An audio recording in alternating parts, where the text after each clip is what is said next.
Good evening, ladies and gentlemen. Welcome back to the Shadow and Sun Show, and welcome back to another Thursday night of painting and crafting and bullshit. How's everybody doing? Good, good. Glad to hear it. Hey, Hungar, what's happening?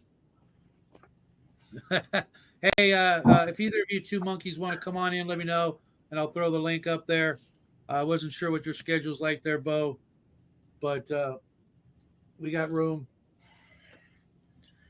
You know what? I'm just gonna. Hey, I know. Let's talk politics. Um, hey, Brian. What? If I can put up with 2 months straight of full frontal. Oh man, that wasn't. I mean, me and fucking. If we talk politics, I suggest we avoid Eastern Europe altogether, unless we're talking World War II. Me and Justin were talking right after the show. I mean, that's not a big deal, man. No, I know. It's just, yeah, but you guys scared all the straights. No shit.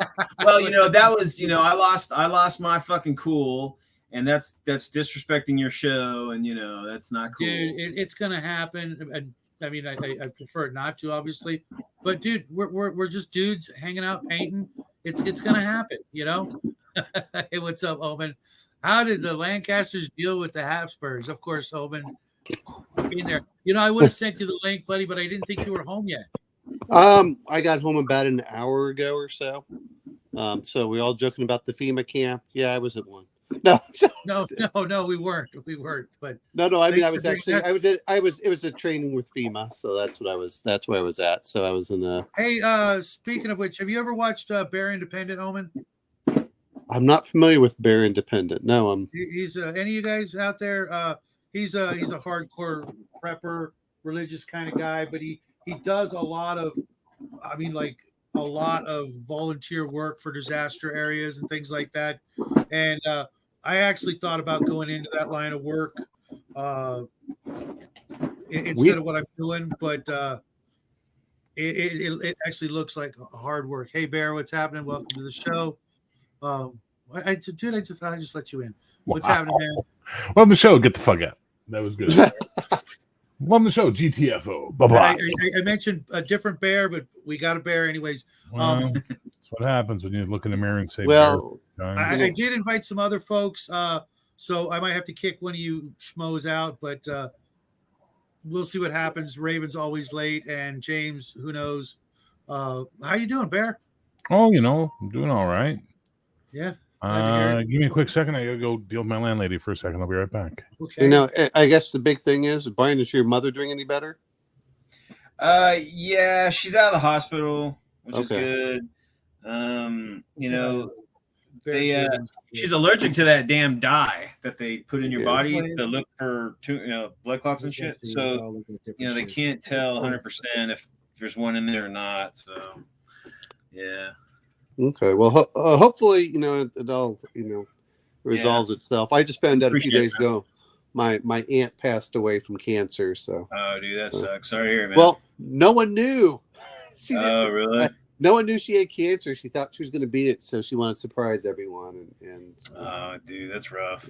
So you're like, what? Yeah. But she was kind of the one that was, we're talking about games. She was she was about 11 years older than I was, or something like that. And so she'd take me fishing and all the other cool stuff, and play the games. And, this is the kind of stuff that she would have enjoyed when she was young. Yeah, it sucks to see the ones that you like go, Well, we have that. But then my other aunt, who's probably, to be fair, is probably my favorite as well, was she's 86 years old. And she's just, her children keep telling her to stop playing with the poleaxe and stuff. And she just laughs like, no, I gotta cut some trees down. Jeez. Well, at that age, they're gonna do what they want to do. Well, and she had cancer and survived. I mean, there's a lot of things. She's like, and her husband, they've been married for like 52 or 53 years, passed away from he had prostate cancer, but that isn't what killed him. He died of some other type of cancer, but he was pretty cool. So yeah, I mean, to be fair, if you once you start making it past the 70s, it's like, all right. Yeah. I mean, we're all going to check out, it's just how we do it. Speak for yourself. Shit. Yeah, no, he's lived forever. That's just the way it is. I'm gonna be, since you said you had people coming, you need to free up a space. I'm gonna make a space for you because Well, wait, Bear. Once we get 6, I can drop out too. No, Hungar wants to stream. He just messaged me and said he wants to have a Hungar chaos thing. So I'll go hang out with Hungar. Damn, he's like, I don't paint minis, and I don't craft, and I don't prep, and I don't, I just sit here and make fun of Shadow. So I mean, really. What do you mean you don't craft? You're a voice actor. I don't prep. I don't fucking pack dry goods for the Armageddon. Okay. Well, talk about voice acting. I thought you were talking about prep. I had make a map before I, send them out somewhere. Yeah. Or No. I mean that whole like FEMA camps, Prison Planet, Alex Jones. Hey, just hey, Bear. 72 hours of food is the goal. I'm sorry, what? 72 to 120 hours of food is the goal for all of us, for prepping. That's our basic prepping for water. I purposely live by like the largest military base in the U.S. So if we're gonna get nuked, we're fucking dead. So I'm not gonna need to worry about it. Did you say 72 hours? You're supposed to have, if you ever look at it, 72 to 120 Those hours. are rookie numbers. I overshot. I've got about a year and a half. Well, no. I mean, but if you actually even look at like what happened with Hurricane Katrina, it was about that time frame, before they got the government to come in and help. So, okay, I gotta go, guys. I'll see you later. Thanks for entertaining me for like 3 minutes. Come back. All right, see you later, Bear. I know. See you tomorrow, man. And Angry Dog, I don't know who you are. If you want to throw a note in the private chat who you are, if you're somebody I know, and if you dare do anything weird, I will hunt you down to the ends of the earth. And well, you know what? Here's the thing: you better have a channel. It better have been up for at least a year, and we're gonna double check it before we allow Shadow to let you in. Yeah, thank you. See, I got my boy. Well, you just knocked yourself and Mac out of that. No, I've had a channel. If you go, I got a channel. It's just private because it's got like grandkid videos. Yeah, exactly. You can see mine with my son. Dog is not a good enough answer. I'm about to boot you, Angry Dog. Yeah. Angry Dog. Isn't that's a video game company? I think Angry Dog Games or something. Hey, don't give him any ideas, man. He'll just say, "Hey, yeah, I'm from this video game company." Oh, guess what? You get to see my dog. No, ain't fall for that shit again. Oh, speaking of which, I don't know if any of you guys backed the Axe stuff that's out there. No, you know what? Hold on. Before you finish that sentence, I've got the original right here from Max Liao. Oh wow, good job! Yeah, I won that contest, and I'm just waiting for my custom order from Venture Satanis, and I want to open them both at the same time. Big YouTubers sending me shit. I hit the big time. Well, I backed his Kickstarter, and so he's been putting out the stuff. But no, the fact that you have that's pretty cool. And I've been reading through it, and like, holy hell, and we're not even talking. There's no art. There's nothing else in there, and altogether, it's about 1,500 pages in his 3 books for his PDFs. I was like, and we'll see what happens when he gets everything out and printed out for us. So, I mean, those would be some massive books out there. And they look like they're a hell of a lot better done than the stuff coming out of WotC, of course. But WotC can suck it. I will never buy any of their products other than miniatures, because miniatures don't preach to me, or and I can always buy them from third-party suckers who bought them and can't get rid of them, and then I'll buy them cheap. Speaking of Kickstarters, James L showed me one I'm probably going to back, which is the what the hell is it? Epic Warpath from Mantic Games. It's their version of Epic Space Marines. It looks pretty cool, and it actually looks like a pretty decent bargain. But then I want to try. Maybe I'll do it later. I want to paint. So I mean, Epic or what is it? Mantic Games. I don't know the quality of their miniatures, and how soft. James L's always swearing by them. They're pretty good. Okay. James L loves them. He does Kings of War and a bunch of other stuff. Mm-hmm. And they're I comparable figure to GW stuff. Oh, really? Okay, because I saw them and it was always good. I'm from a game. Yes. You know what? We're not buying it, dude. You're gonna have to do way more than that. Like subscribe to the channel. What game? Yeah, what game? Who are you? We've never heard of you, and we've had a lot. We're of not that cool to want to. Well, you know what? Is you're putting way too much in there. All right, to put up his standards, you got to have a channel for a year. You got to do some other stuff in there. It's not that hard. I put some safeguards, so he has to have been subscribed for like 2 months to be able to do what he's doing. Yeah. Well, actually, no. Throw up a comment in the chat, the regular chat, or I'm going to boot you, because that means you haven't been here for 2 months and you're probably just a troll. I don't mean to be a dick, but we've had experiences with assholes in the past and perverts and not putting up with it. Oh, and he's gone. Yeah, of course. He is a subscriber, because he would have just said, "Oh, here's my comment," and now he's going to go subscribe so he can come back and haunt us in 2 months. But little does he know, I'll just go in and revise that whole thing and put it a year. Oh, you haven't been here for a year, you can't comment, then you're a troll. And I don't have time for trolls. I don't have time for nonsense. All I got time for, thanks, Grandma. We don't need any more weirdos. Although you are more than welcome to call in. Just be as weird as you like, just no full frontal. But I'm sure your hubby would not approve of that, so I have nothing to worry about. Or you get something like Brian. It's like, well, maybe you don't have a channel for a year, but if you put up like 100 videos and they're all like quality videos, even that woman who flashed me, she's got a channel, and I've seen, I actually subscribed to her before she did what she did, and then I just left it up to see, was she, is she the real deal? She's a prepper. I'm like, okay, but I mean. You just drive people crazy, Shadow. They can't control themselves. There's something, I don't know what it is. It's just your hair. It's the hair, dude. He just has to play guitar, and then he just finds panties on the panties drop. The panties hit the floor. Well, the problem is that they're this big. That's the. That is a problem. No body shaming, but I have I have a limit. I'm not a big guy. Only 5'10", and I'm actually on a diet now for cereal. For cereal. Well, I need to go for. I didn't go on a diet because it was all you could eat, and they had crab cakes yesterday. I'm like, well, how many crab cakes can I eat? Oh my god. Well, apparently I got suckered into this thing called Catholicism recently. Oh shit. Oh, you know what? Well, I'm not a full card carrying member. I got to fill out some paperwork or something. Gotta give your soul to God and all that shit. Well, I got no problem with that. He can, I want to be on the winning team. But we went to church last night, and it was really weird.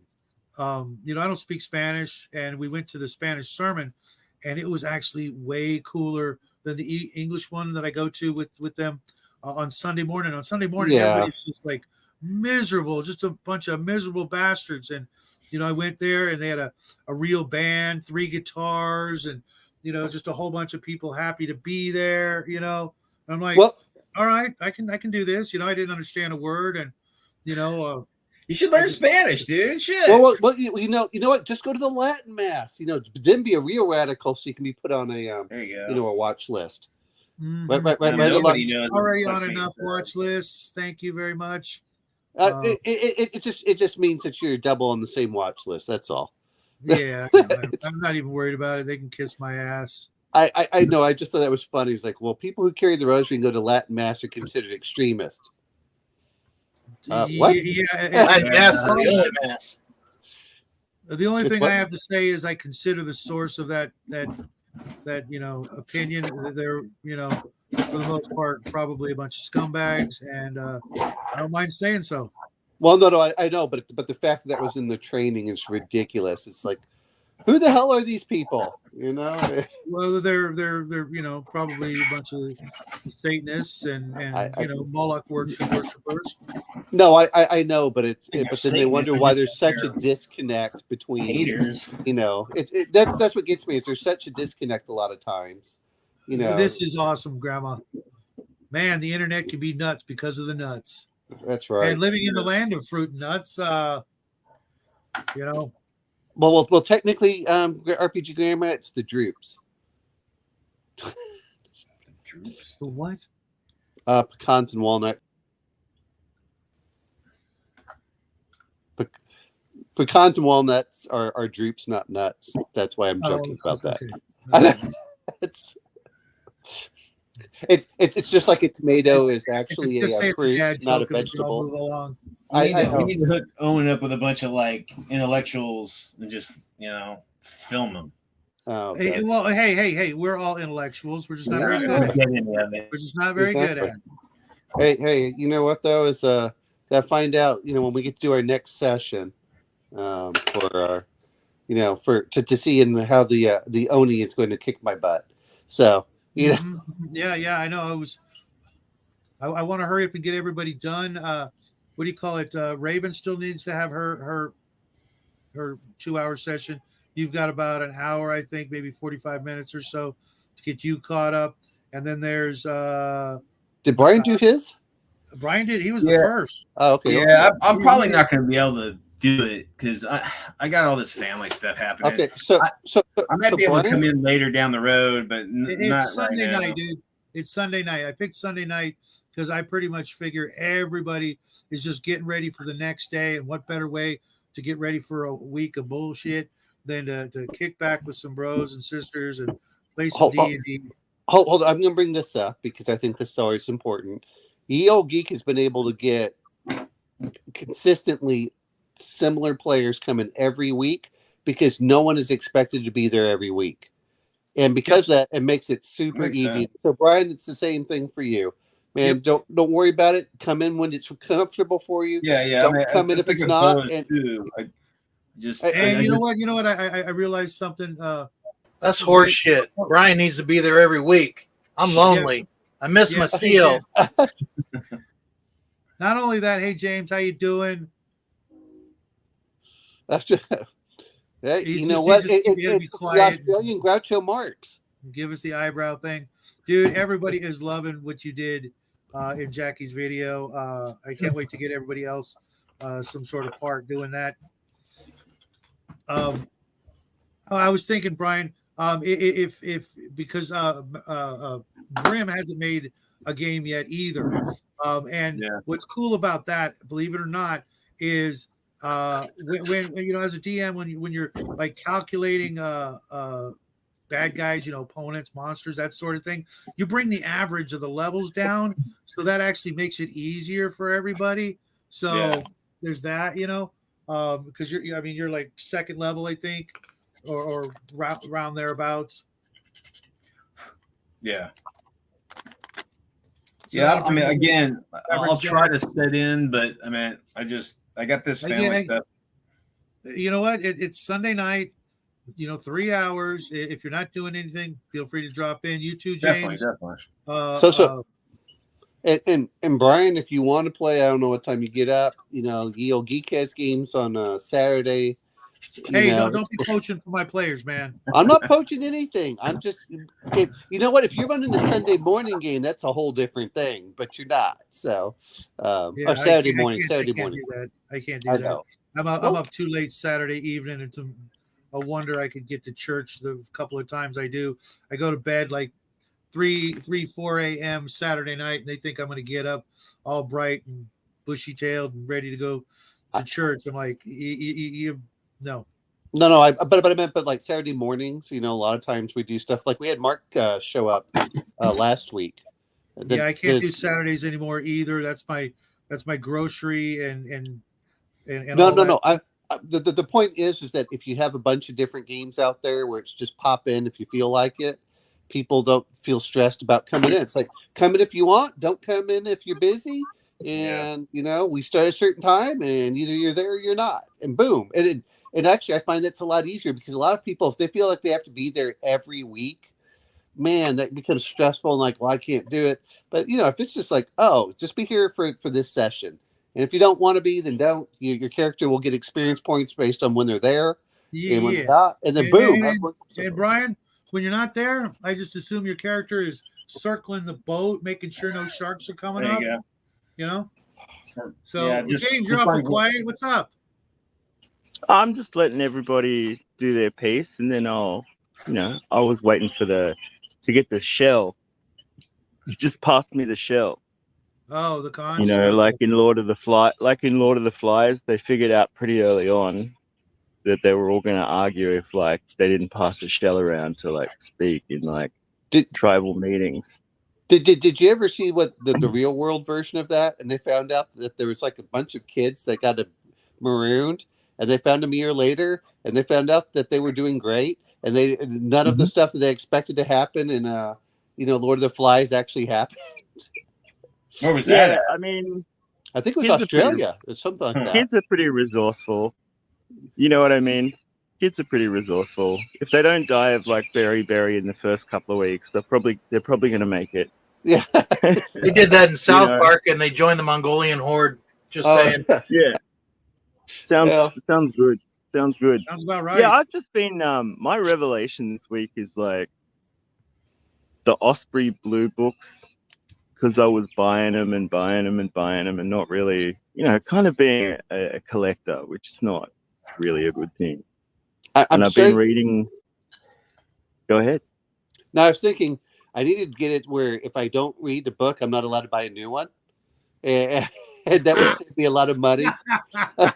Well, eventually you just run out of space, but No, you don't. You just you find more space. You don't run out of it. So it's just I'm like just gonna make a bed out. I'm gonna make my bed frame out of books. Maybe if I dig like a shed under my house, like I can put a library down there. Hey, back to the prepper again. I'll just build.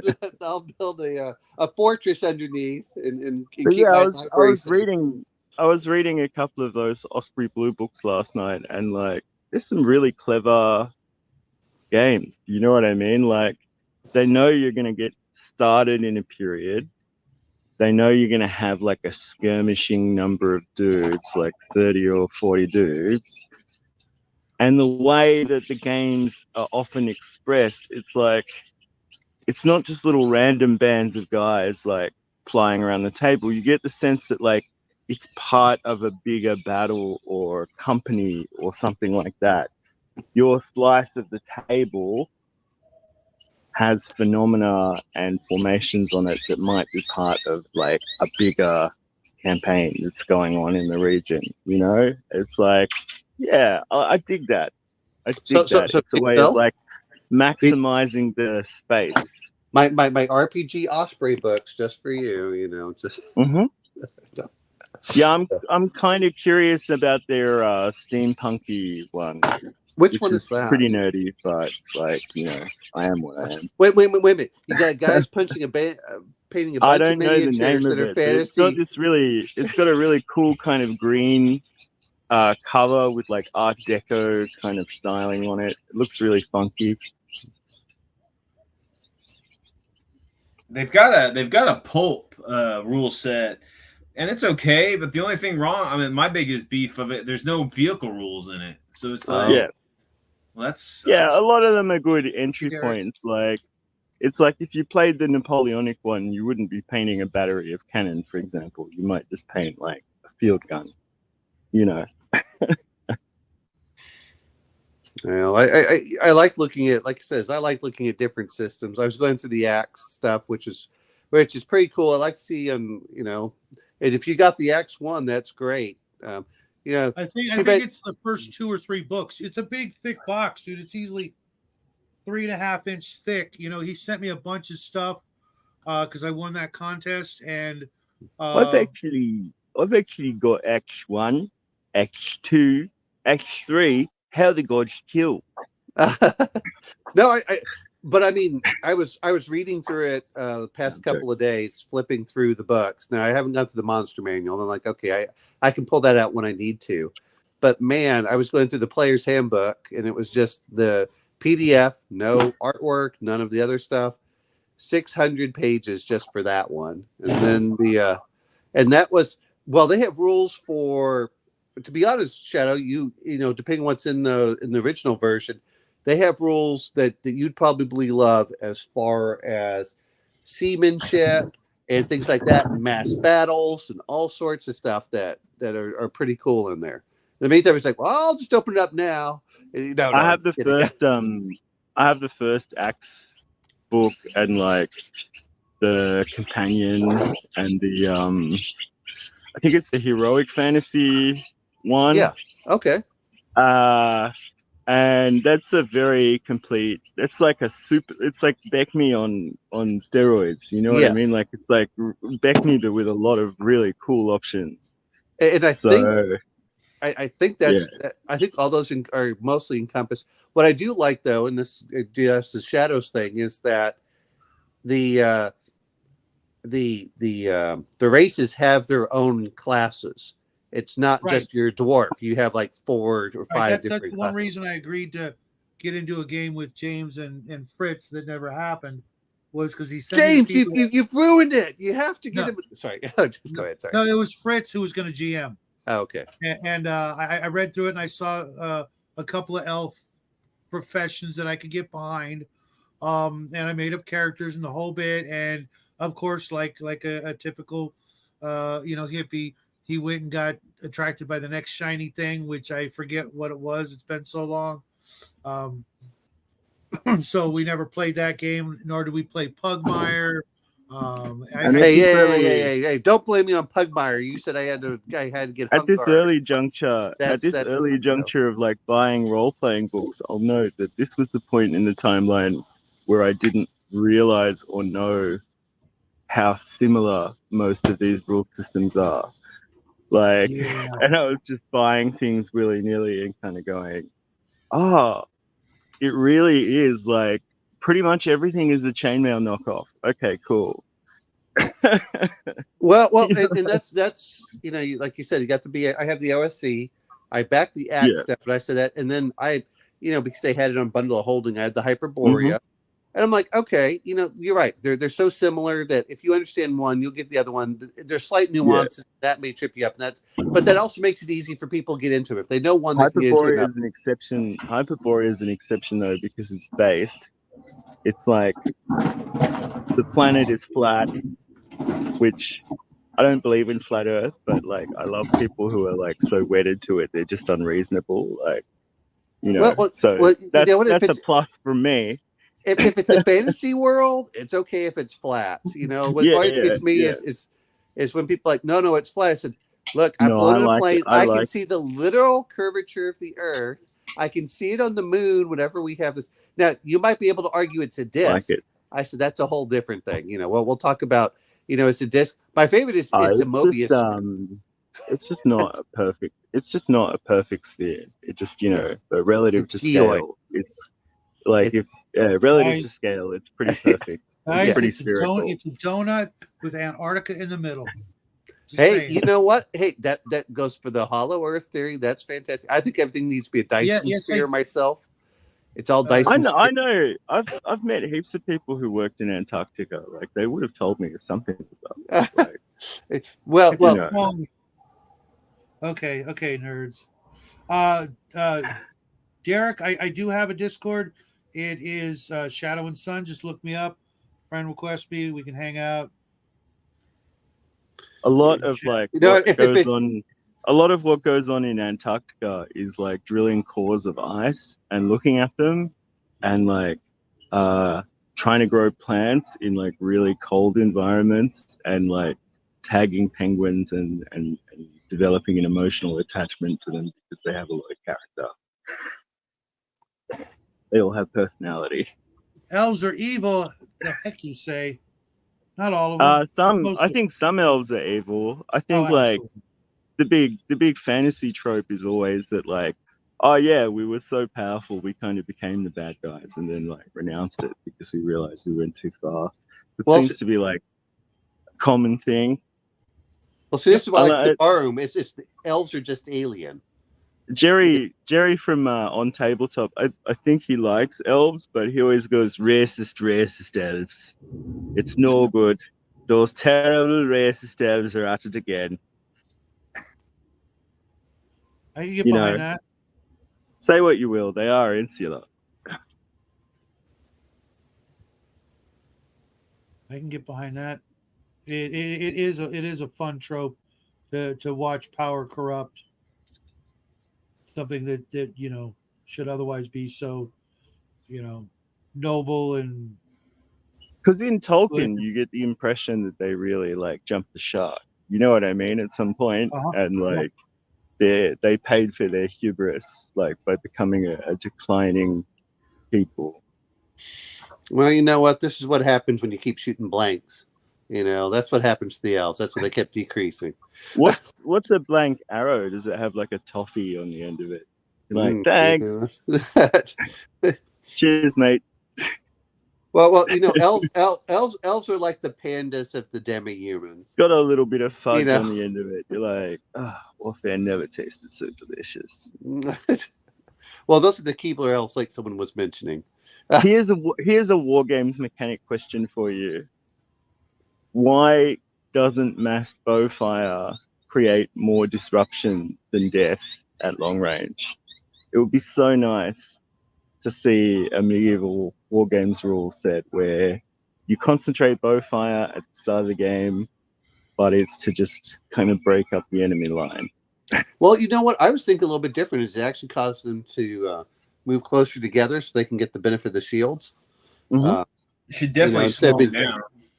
Yeah, That's I agree with that. One too. That's an interesting one too. Agincourt, when you read that, and what was the other, was Crazy the other one? Or the Bowfire? Agincourt was a bad day though. Like the English, by rights, the English shouldn't have won against the French because the army was stricken with illness. They were tired. They wanted to go home. They'd basically been raiding the countryside for like 6 months. That's the doorbell. And the French outnumbered them, but they just managed to like pinch them into a narrow field where in mud where they had to cross about a mile. That was yeah. I mean, especially when they did the Todd's workshop where they were shooting into the breastplates and everything. I thought that was pretty interesting, and that makes it pretty cool. Especially where they were wearing the the tabards or whatever over top. I don't know if it was Poitiers or Crécy. I like my history's a little bit fuzzy on the 100 Years' War, but the coolest thing was the blind king of Hungary, who was like pushing 70, leading a whole bunch of French knights and just going, just tie me to my horse. I want to go out in glory.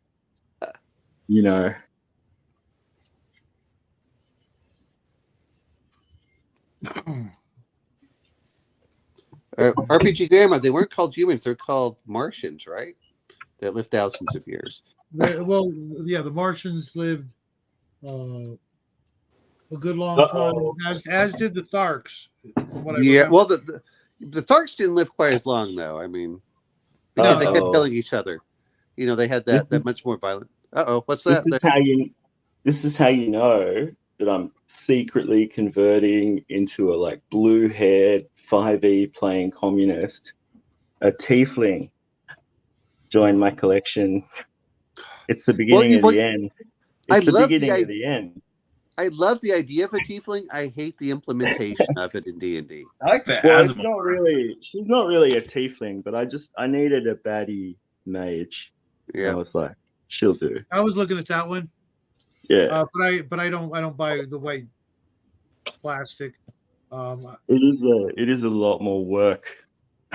Yeah, but I'm so resigned to it. I could even do 172 again at this point because I'm just like so used to it now. Well, I mean, that is a really whose workspace is that? That is enviably clean. That would be Mac. That's amazing, Mac. You are a freaking hero. I would love to that's my inspiration. That's what I'm going to be doing tonight. Is actually cleaning that. I did that. I'm not painting anything yet. I did that yesterday with my table, and you literally cannot tell. And I know that RPG Gamer said mutants. No, tieflings to me is that's we need the actual demonic or devil aspect to them. Nice, which was some of the stuff that came in. It's like changelings. Elves were these nice, friendly things. Everyone thinks of them all the time. Yeah, I mean, I always like dark elves, but my favorite are wood elves because like high elves are a little bit too snooty. You know, Oh, the gray elves are the I'm a snootiest. pot smoking, tree hugging Australian. You know, Oh, you want the Grukrock or whatever they're called. my Or the brother Valley Elves. You makes. always go Valley Elf, dude. He doesn't My want to be brother's- Californian there, Shadow. I'm That's the so whole problem. envious. He doesn't want to I'm be. so envious of my brother. He started like hunting deer with his bow and like making mead and stuff in the country. I'm like, oh man, I gotta get out there. Dude. I need some manual labor, even if you're just going to sit out there like a southern plantation owner, dressed all in white with a nice hat. Of course. You're always welcome to come out to my. You're welcome to come out there and just give moral support. I say, why don't you fix me one more of them mint juleps? They are so refreshing to a gentleman's palate. That's like Georgia or some shit. Hey, that was the whole point. He's going to be like, what was the movie?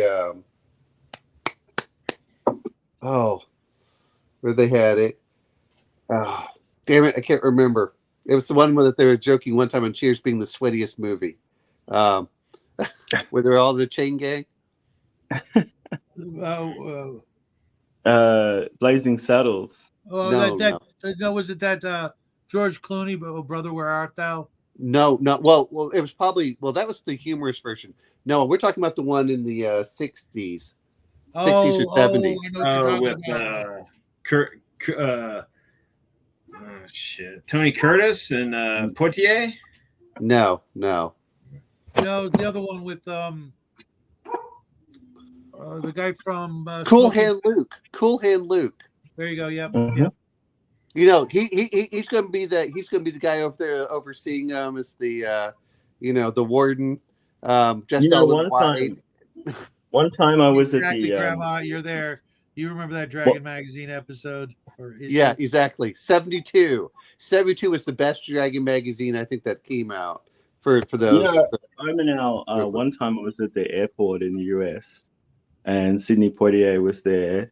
Oh wow! And there were delays, and we started to get really pissed off about being held back for hours and just having to sit in the airport lounge. So we got chatting, and pretty soon, a few hours turned into like 6 or 7 hours, and Mr. Poitier had organized resistance. And it had started with us just kind of, we didn't know it, but it was deep. It was something deep inside us, like a spiritual, like it just started with him humming quite deeply in his sonorous baritone.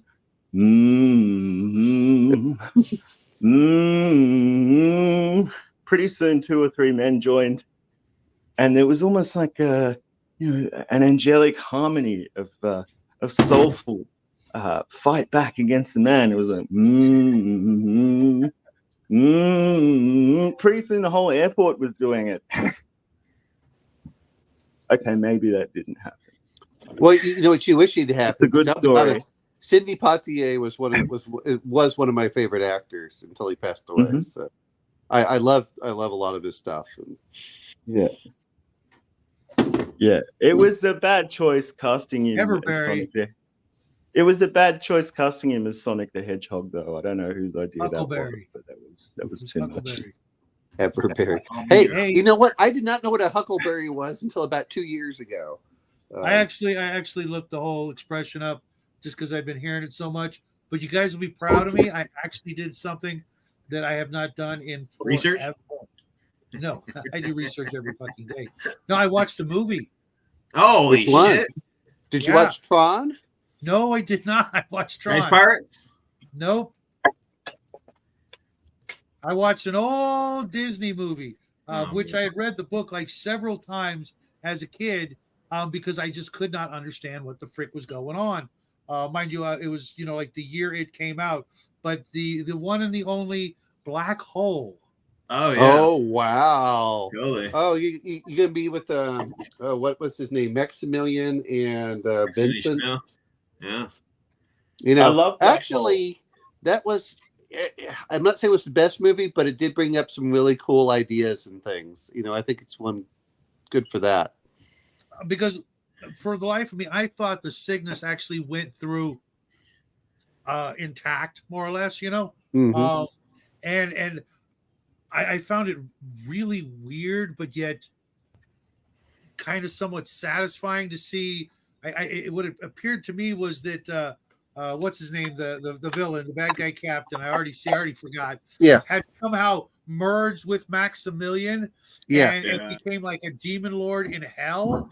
That scared the shit out of me as a kid, man. I was like, "What the I saw frick? that in the theater This as a is oh kid. my god!" I- Blown. Well, I remember Bob, and then I remember Vincent, and then I remember the whole Bob made me crew. want to turn the movie off. I'm just saying. Yes. I was Hey, like, you hey, gotta- That was Robert Forster. That's like one of his rare, like, big budget leading roles. It was Wasn't the big that bomb. also Remo Yeah. Williams playing Harper or No. something? No, it wasn't No, him. that's Fred Ward. Remo Williams was Fred Ward. Okay. You're thinking of then Robert Forster. He's the lead guy. Yeah, it was a good movie. I'm glad I watched it. I'll never forget it. The actual end after that, left way too much to the imagination. But I guess that's the Lady or the Tiger kind of thing. I don't mind that, so much. But if they're gonna show us, that hell scene, I gotta just assume that they made it to heaven or something. No, they escaped. Well, yeah. Well, the whole point for that also is, you had to leave room for a sequel just in case.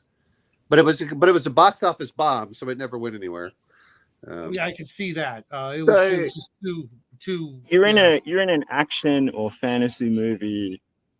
Who's playing you? Who's playing me? Yeah. Oh, that's easy. That is easy.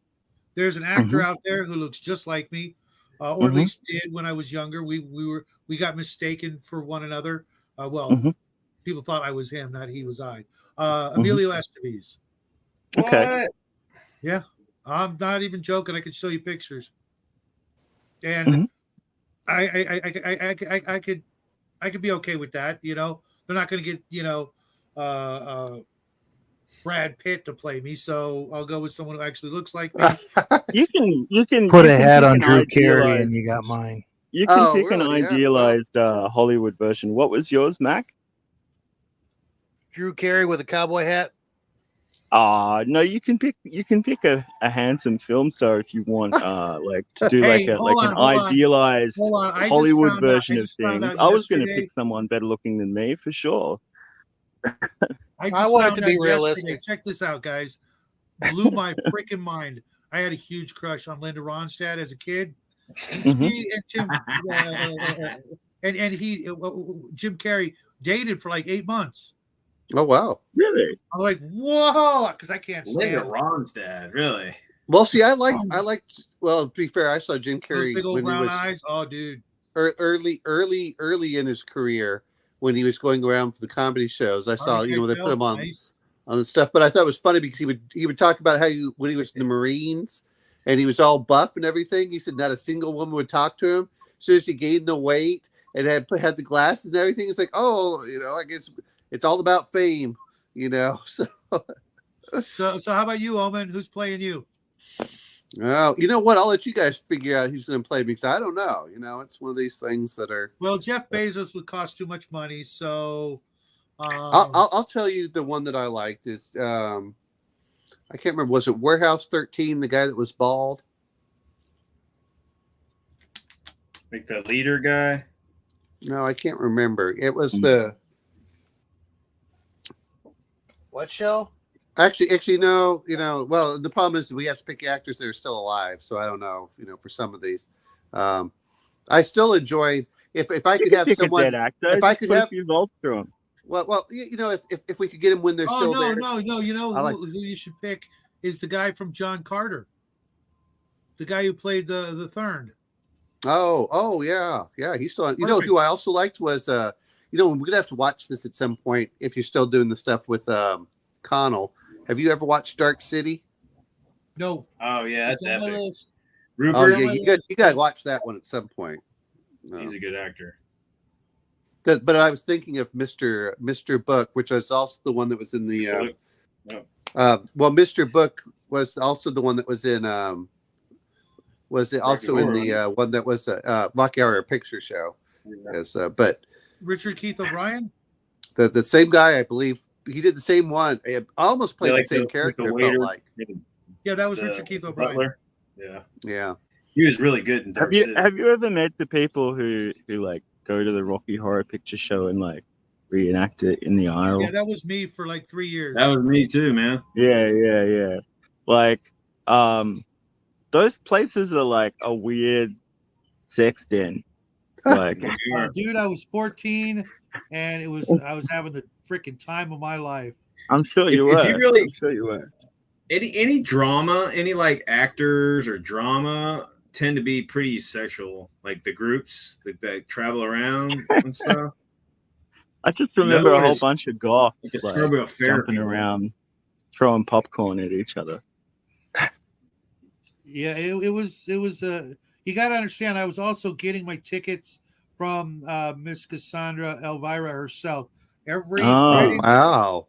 Every Friday night for a better part of 3 years, we would go to the radio station KEZY, and they would hand out stacks of Midnight at the Movies tickets for Friday and Saturday. And if we weren't watching Rocky Horror, we were watching The Song Remains the Same, The Wall, Lord of the Rings, Heavy Metal, Dawn of the Dead. So it was just, I was a lucky kid at the time. All my friends were a bit older than me. A friend of mine had a car, and she would pick me up after school, and we'd go and get tickets, hang out with Elvira for a little while, and then go watch Dawn of the Dead. Dawn of the Dead is a great movie. I actually like most of Romero's zombie films. I dare say I like Day of the Dead out of all of his stuff. Yeah. I think that's his best. I can't remember. I've watched so many on Saturday afternoons, when they were doing that stuff of, whatever when they put on TV with all the commercials. You're like, Train to Busan is still hands down the scariest zombie movie I ever saw. And I just saw that last year with Omen and Mark. Yeah. Blew me away. Me and Raven were actually watching it together. I was sharing screen with her because she'd never seen a single zombie movie. And I'm like, okay, let's watch it, and it was amazing. Have you seen Shaun of the Dead? Oh, yeah. Many times. Yeah. Totally different end of the spectrum of the zombie movies. Shaun's it's a nice lighthearted romp, but Train to Busan had me on the edge of my freaking seat the whole freaking time. Especially when they were going through the tunnel. And they're trying to crawl past them. No, when they were going on the luggage rack, that's got me. Yeah. Well, that was the tunnel when they were going through that, and they had to get in that luggage rack. Yeah, that was because there were no guns. For those of you who haven't seen it, it's just a couple of characters, father and daughter, all just trying to freaking survive the most freaking heinous situation possible. And the way those charging masses of zombies were just running hell bent, just like. They got a bunch of people, gave them a whole bunch of methamphetamines and said, okay, now you're really fast zombies. Go. And it was so convincing and terrifying. Well, and they had the military out there too. What was the really funny one with 45 Grave in it? Oh, what? Return of the Living Dead. Yeah. I have not heard the name of that band in 45 Grave is awesome, dude. They got their they're cool. Yeah. It's been literally since Juvenile Hall last time I heard of that band. That's hilarious. Wow. I still got that soundtrack. I got that on CD. Really? TSOL, The Dam, The Cramps. Man, that's an epic fucking soundtrack. Yeah. You think this is a uniform, man? This is a way of life. This is a costume. I was kind of a big my fan friends of always used to quote that and like jokingly like people to be like, "This is a uniform, man." I got Bert and Ernie's autograph. The guys who played the two guys from The Warehouse. Mm-hmm. I got their autographs. Mm-hmm. It's pretty cool. That's my favorite. That's my second all-time favorite movie ever. What movie? Return of the Living Dead. Oh, okay. What was the one that? Well, they had they had that one. What was the one that they had that came out in the mid 2000s where the zombies were really fast instead of slow? 28 days later. That was No. It was one of the it was like a remake of one of the Return of the Living Dead or something like that. Dawn of the Dead. Okay, so I can't remember because the names just get blurred over time. I'm like, okay, which version was this one? The thing that saved that movie, that made it really good, was the whole like big rig, heavily modified truck that he was like, yeah. You know? Well, you know what? I'm going to mention, of course, I enjoyed The Walking Dead probably for about the first 3 or 4 seasons. And then it was like, look, I'm just done with it. It wasn't, I think there's a certain point. I didn't even last that long. I lasted half an episode before I'm like, there's not enough like hope or like people to look out for, or like, you would think that quitters. Like when you talk to people about World War II, a lot of people say that, well, in a weird way, it was kind of a happy time because people pulled together. It's like, you couldn't be selfish after a certain amount of time. I don't know. See, most of my experience talking to people with World War II is one was talking that she was bombed in Leipzig when she's like, the Americans were bombing me.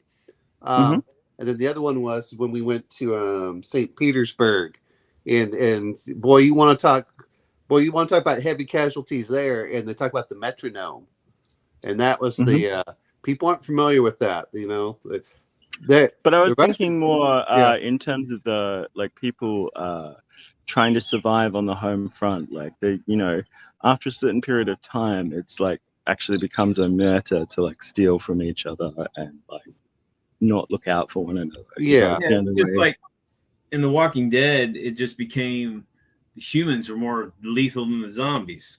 Well, but that was the intention. Is really that clearly was. I didn't even see it. I read the comics. I read the whole series of comics.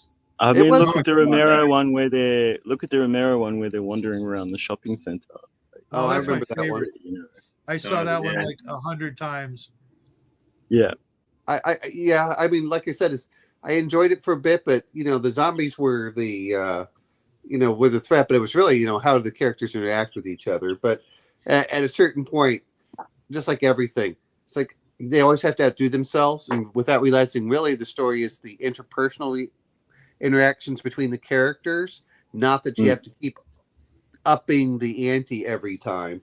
And that was the problem I had with 24. I enjoyed 24 for a bit, but it's like, well, we got to outdo last time. And I went, a while back, I watched the one with like Ash, and I think was it like Army of Darkness? That was like really fun. Army of Darkness. Yeah. Oh, Army of Darkness is great. I mean, I can't. It's stupid, but it's awesome at the same time. Yes, but that's what made it so fun was the whole thing. And I watched the first Evil Dead. My friend's like, oh, that's great. Then I watched the second one. So I had all the background for it. And I didn't like either one of them. I guess that's a heretic. And then it just as a fluke, we went to go see with my friend the Army of Darkness because I was like, we'll see. And that was just plain fun. That was just enjoyable. Yeah, I actually thought the first one was just in bad taste. You know what I mean? And the second one, I can't even remember. I think I've been somewhere where it's been on in the background kind of thing. Like I don't. Yes. Yeah. But the Evil third Dead one, the musical. Give me an army of skeletons, man. I don't care that the effects of those skeletons are basically like he's on a broom handle and his head just turns. That's all you're getting. Hey! I still love it when he has to go get the Necronomicon. He says the words wrong, and he's going over and he's I'll get back to you, and he points to one of them. I'm like, these are just great fun. But I'm okay with the problem that I'm having all too often is people want to make this great. What do you want to say? I'm making a masterpiece that it's this, and you just don't understand me. Instead of saying, look, we know it's schlock. We're going to have fun with it, and we're just going to go. We're going to go 100%. Sometimes a dumb kind of like low. I mean, it's like look at what's the one with Sean Connery and Richard Gere and that broad? It's like King Arthur. Robin Hood, or no, it's like First Night or something. First like it's Night. like so yeah. the most stylized kind of ahistorical kind of like yeah, with Heath Ledger. Swords and broads kind of flop there is, but it's fun. Like it's actually like quite enjoyable, and you're like rooting for the good guys, and like there are good values in it, and like it's like if you see that when you're a kid, it's like it can make a really positive impression on you. Don't let Richard Gere near your wife. Ever. I just remember that it had like Led Zeppelin as part of the soundtrack, and I'm like, no, not the Heath Ledger one, not that one. No. Okay. Sorry, maybe not First Night. What's it called? It's like a King Arthur type thingy. No, that's fine. I okay, yeah, but that was the 90s. Yeah. I didn't watch as many movies in the 90s. Yeah, you were busy, walking the streets looking for a little something. I was, yeah. I had my little thing. We'll do tricks for paints and miniature. You were hovering above the city, 1,000 miles high. They called you the Nighthawk. Oh yeah, She will show up. You say that. I forgot it. We were living in Germany in the early 90s or early mid 90s, and I didn't see that many movies. And the ones I did see, that it was like, oh look, you have one weekend to see it, and then it's gone. But I decided last night I am going to try, even if it's with commercials. I'm going to try and watch a movie every night. I probably won't actually get to it tonight because of the show. But, well, I mean, what kind?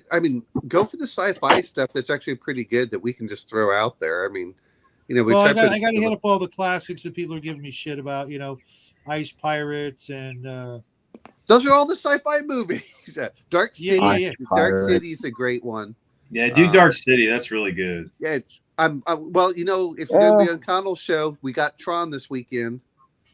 Yeah, I don't know if Dark City is like the Björk of movies. Like from one angle, it's like genius, and from another angle, it's like just a really elaborately constructed 1990s art piece. Don't give anything away.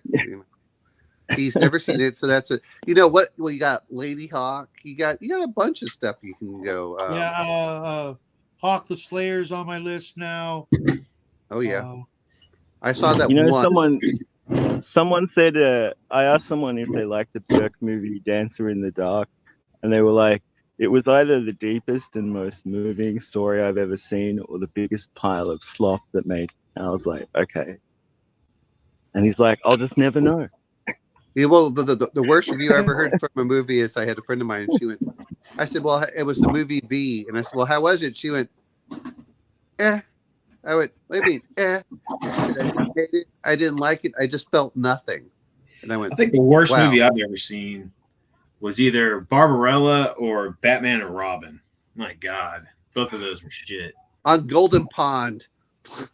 Are you talking like 1960s Batman or Chris O'Donnell, 1990s Batman? Chris O'Donnell kind of being like that one. Batman's, manservant. This is my manservant, manservante. Well, I mean, I went back and everyone talks about Beastmaster. I like the ideas for it, but you can tell with the budget. What was the other one with? I love Beastmaster. Beastmaster's great. Well, there were certain parts in there you're just like, oh, really? Yeah, I just wish they'd done this better. It had one of the best openings of any movie I've ever seen. You got to watch The Duelists. That's Duelists. I've heard that one. Is that one of the great? I've heard that's my least favorite movie of all time, though, is without a doubt Brazil. Really? You didn't like Brazil?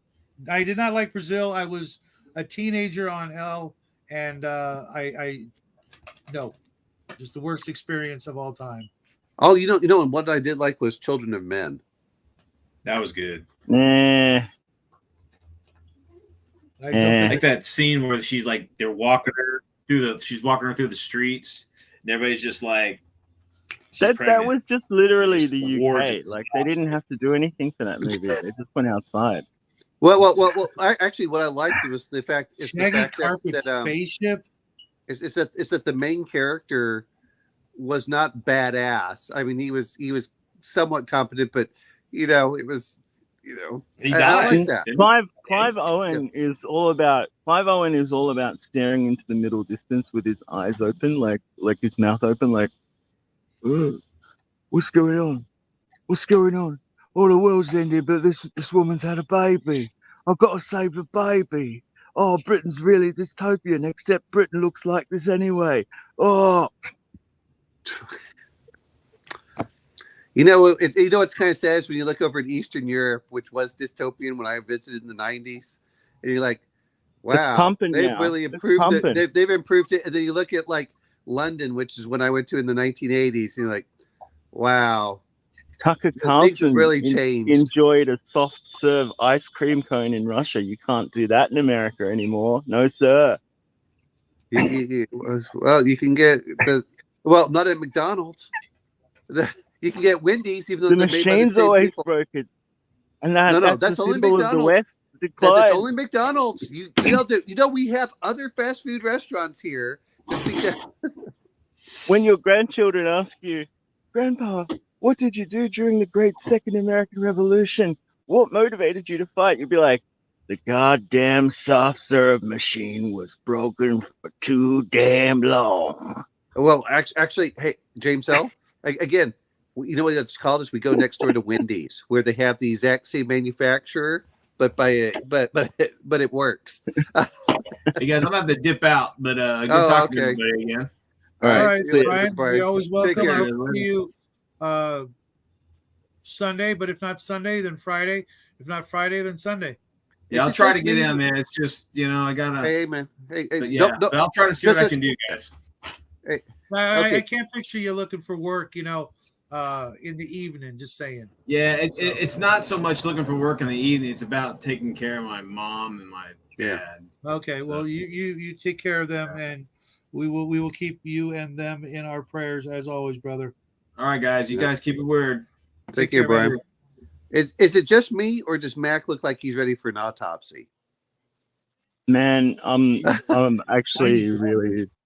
I wish my workspace. I have to do this tonight. That's like my goal for the season. There we go. That's it. That's it. That's it. After I'm gonna have a steak dinner, and then I'm gonna go downstairs and pop the fan on and tidy my stuff. Yeah, now you're just showing off. Yeah, exactly. Well, he's allowed to show off. You know what? Us Catholic choir boys have got to stick together. Yeah. No, I just used to just do the plate collection when I went to church. Yeah, I just kept the money. I was like, I thought it was for me. That's right. Yeah, that's a weird concept, but I kind of dig it.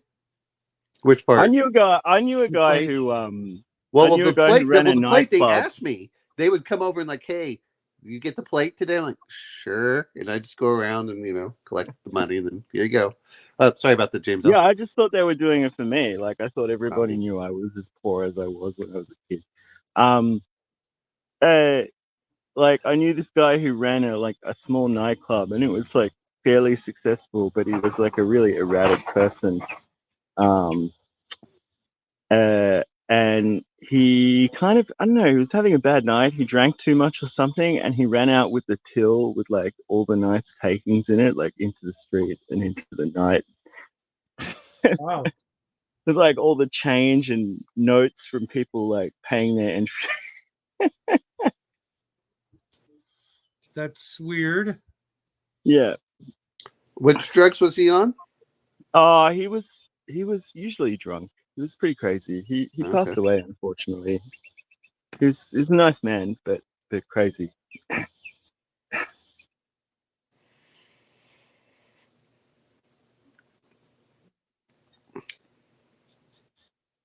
He was a good man and thorough.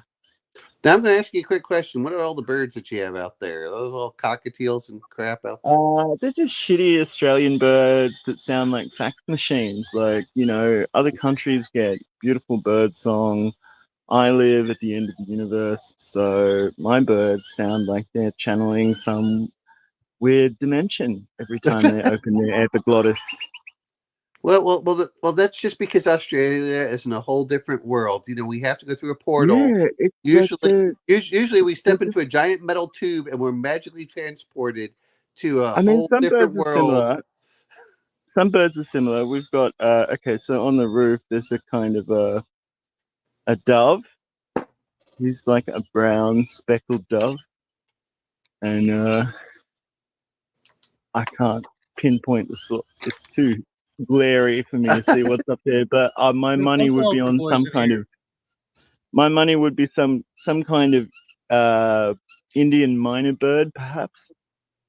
And there's an Egyptian ibis and 2 Indian minor birds in the field behind me.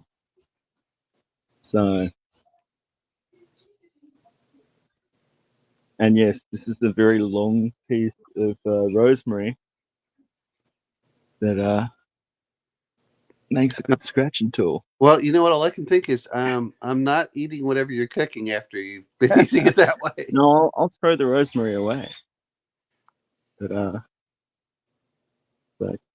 we've got now I smell like a lamb. So we've got wild rosemary here too. Yeah, it's one of my favorite herbs. I like rosemary. Pull it rosemary off the bush and chew on it. I've never it freshens your breath. At some point, I might go buy. I still might buy the silver plate stuff. I'll see if it ever goes. Our bush is like crazy. Like, look at it. Oh well, yeah. I mean, and they become full trees almost. They like become little miniature trees. They're great. Yeah, it's been crazy weather, so it's kind of a bit bent out of shape. Our power went down the other night, and I walked outside, and the power line had been frayed. It hadn't completely come off, and I didn't see any like current or anything. Like obviously, but they very quickly taped it off. So you know what though is you haven't had any massive wildfires, I assume. Not here, no. I mean, they come like as close as like a few suburbs over because like I'm like the edge of the city, the start of like semi-rural Western Sydney kind of thing. So, you know, like I hear about it further over, but not here. I mean, I've got a creek next door, you know. So you got enough water to put it out? You'll never have enough water to put out a wildfire. Like often the creek floods when there's heavy rain, and I have ducks in my backyard, so that should tell you it's like pretty wet around here. Hey, do you want to do duck? I asked if you wanted to do duck. I would eat duck, yes, but not a wild one. Well, why not a wild one? Well, I don't know. They eat garbage. I don't know. Big part of their diet is garbage. I don't know. You got to feed them better. Yeah, maybe. No, I'm sorry. Go ahead, cute. Shadow. I'm sorry about very that. Cute though. It was a very cute thing, seeing them kind of like jumping around. I had a pet duck. Not really a pet. I used to work at this place that had a lake, a man-made lake behind it, and the ducks would just congregate there, and that's where I both learned to love and hate ducks because they're serial rapists. But there was this one-eyed duck, and every morning I'd go to Jack in the Box and get a breakfast sandwich and a coffee, and it would come with hash browns. And I didn't like the soggy part of the hash brown, so I would eat the crusty edge around the patty, and I would feed the hash browns to the one-eyed duck, who I named Blinky. And after a while, he would come when I called him, because over the course of a year, every year, I would call him Blinky and feed him some hash browns, and then I could just call him and he would show up, thinking, oh, more hash browns, cool. But I'm pretty sure he died of a heart attack from all the hash browns, because after a while, he stopped showing up. Well, my son, he liked the ducks better than the chickens, and so he liked to eat them. he liked to pet them. He liked them as pets, and so it was all of those things. It was, but yeah, and I think his mother has just about everything. You know, it was kind of weird walking by one day and she had this goose that was laying eggs, and boy, that thing was kind of mean. Yeah, birds are a trip. And then she had this poor little conure, which is like a little parrot, and it decided to get a little kind of uppity towards this turkey. And a turkey apparently, and I just heard about it and ripped its tongue out. I was like, holy crap! It just went down and grabbed its tongue and ripped it out. Like, wow! And we had who didn't die. we had Poor little chickens conure and passed away. turkeys. We had chickens and turkeys growing up, but someone left a copy of Karl Marx in the pen. And so one day I was walking past and I heard, I knew it was over. Actually, did you ever watch Chicken Run? Go watch Chicken Run. And Shadow, if you want to watch a movie that's good family fun, Chicken Run's great. I've actually seen Chicken Run. Wasn't Mel Gibson in that one? Yep. Yeah, it was a long time ago. Hey, James, I took a look at the Warpath Kickstarter. Have you taken a look at it? Yeah, I have. It's very tempting. Isn't it? Yeah, I mean, it's good because it's kind of like there are riffs on old 40K, but it's its own thing. You know what I mean? Like, right. It's got something that looks like elves. It's got dwarves, which GW doesn't want to do. Their most popular, kind of character, army. I mean, literally one of the most popular armies of all time, and they couldn't get it right after all these years. And then it's got, the Rat Man. That's kind of cool and unique, sci-fi Rat Man. That well, it reminds me of years and years of people lobbying Roland to do like analog synthesizers and keyboards again, and then kind of like ignoring and saying, no, digital is the future. And then a company like Behringer coming along and making them very cheap and accessible, like someone else will give the people what they want and like do well, right? So yeah. I'm looking at Warpath, but I mean, what was it? Was it Dead Zone or whatever it was called? Yeah, that was the one I thought was more interesting. Because the problem I have is when you start getting all of the once you get vehicles, everything gets really weird about the depends on how they're treated. It depends on how they're treated. If they're just treated like another unit with like their own abilities, like fine. If they have like a really complex way of dealing with them, no. I mean, like I think the Flames of War way or the BattleTech way of having a card with stats is like ultra helpful. Sure. Well, let's see. The one thing I didn't see, and I like them a lot better, though they aren't doing this. I like the Rebels better than the average army. Looking at what's down here, I thought that those were cool because when I play them, like, look, I don't really care about the massive armies because if I'm playing a role-playing game, I really do want to have my own freedom instead of being dictated by external forces. So, I mean, I do different things for different purposes. Like at the moment, I'm doing a small multi-based Roman army where like it's 2 or 3 figures a base and maybe 12 bases. It's not that many figures, less than 40. No, I mean those are good. Well, it did fun. But other times I haven't looked at it yet. I was kind of going to give it a couple of days to see what the stretch goal, stuff. You know what though? Get in here when you can. I'm old enough now where it's like stop looking at stretch goals, look at what the base is, and just see if you want that. If you don't want that, then because the stretch goals apply to each army, and I want to see, because I was only planning on getting the 2 army Kickstarter. Just pick the 2 armies that I like. But yeah, they're going to actually add the Rat Man as a 5th option. It's going to make it harder. I may just go with 4 because I know for a fact I won't be picking the dwarves. I'm not a dwarf fan. The well, I'm vehicles looking look at cool. well, I'm looking at this, and what do they have? They have for the Captain Pledge, which is the hard plastic core army, over 620 miniatures. I'm like, holy crap! Yeah, I don't want to paint. I don't want to paint that many. I kind of bulk it more than 50 aside.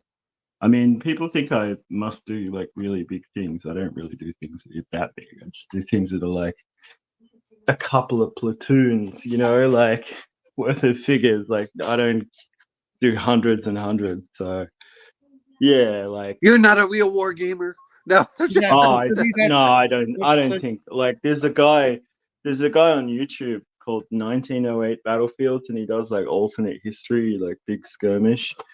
His table is so beautiful. It's like 14 by 6 or something, 14 by 7, and he plays skirmish games. But when I say skirmish, I mean like 1-to-1. Like, so he's still got like a couple of hundred figures aside. It's like amazing looking.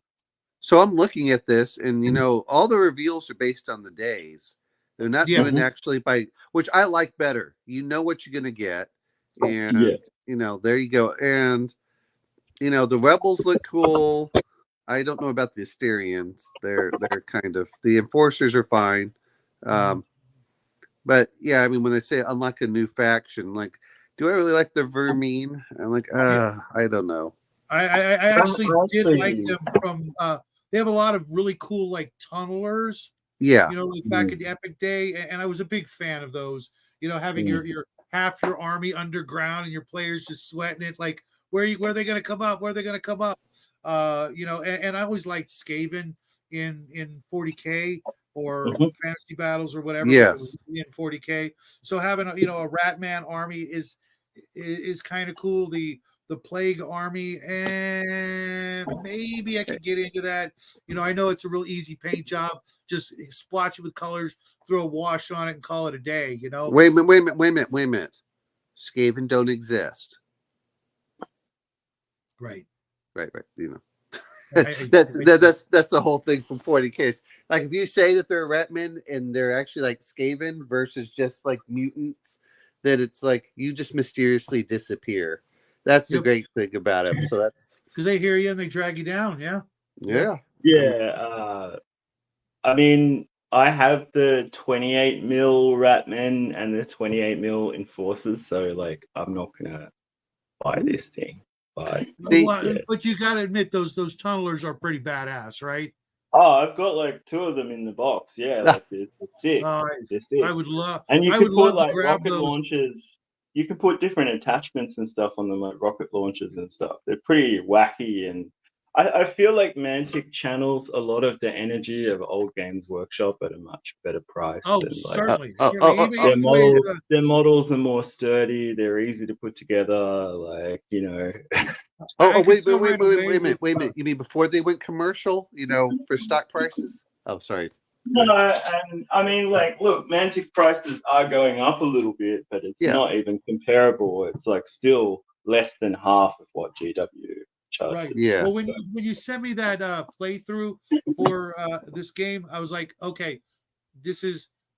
I like the dice mechanic where it was used to determine some of the the different types of orders that you were going to get, as opposed to you just pick whatever you want.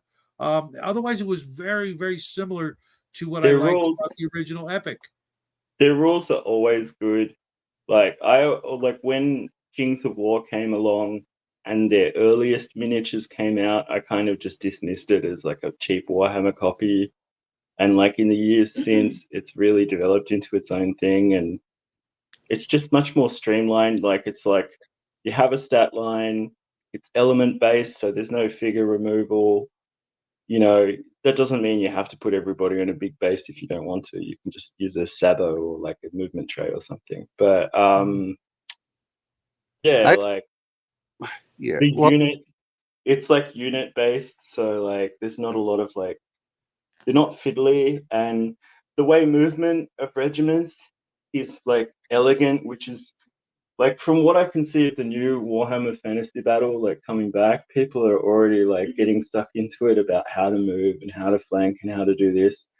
And it's like games like Oathmark and Kings of War, made this so much simpler in the intervening years. You know, like made it make much more sense and much easier to understand. Well, I think it's for war gamers kind of thing. Whereas GW's going really they're trying to appeal to the hobbyist, and that's great. But I'm going to be honest about this, just like everything else. Like guys, you guys have enough miniatures. If you want someone to come over and play, I'm game for it.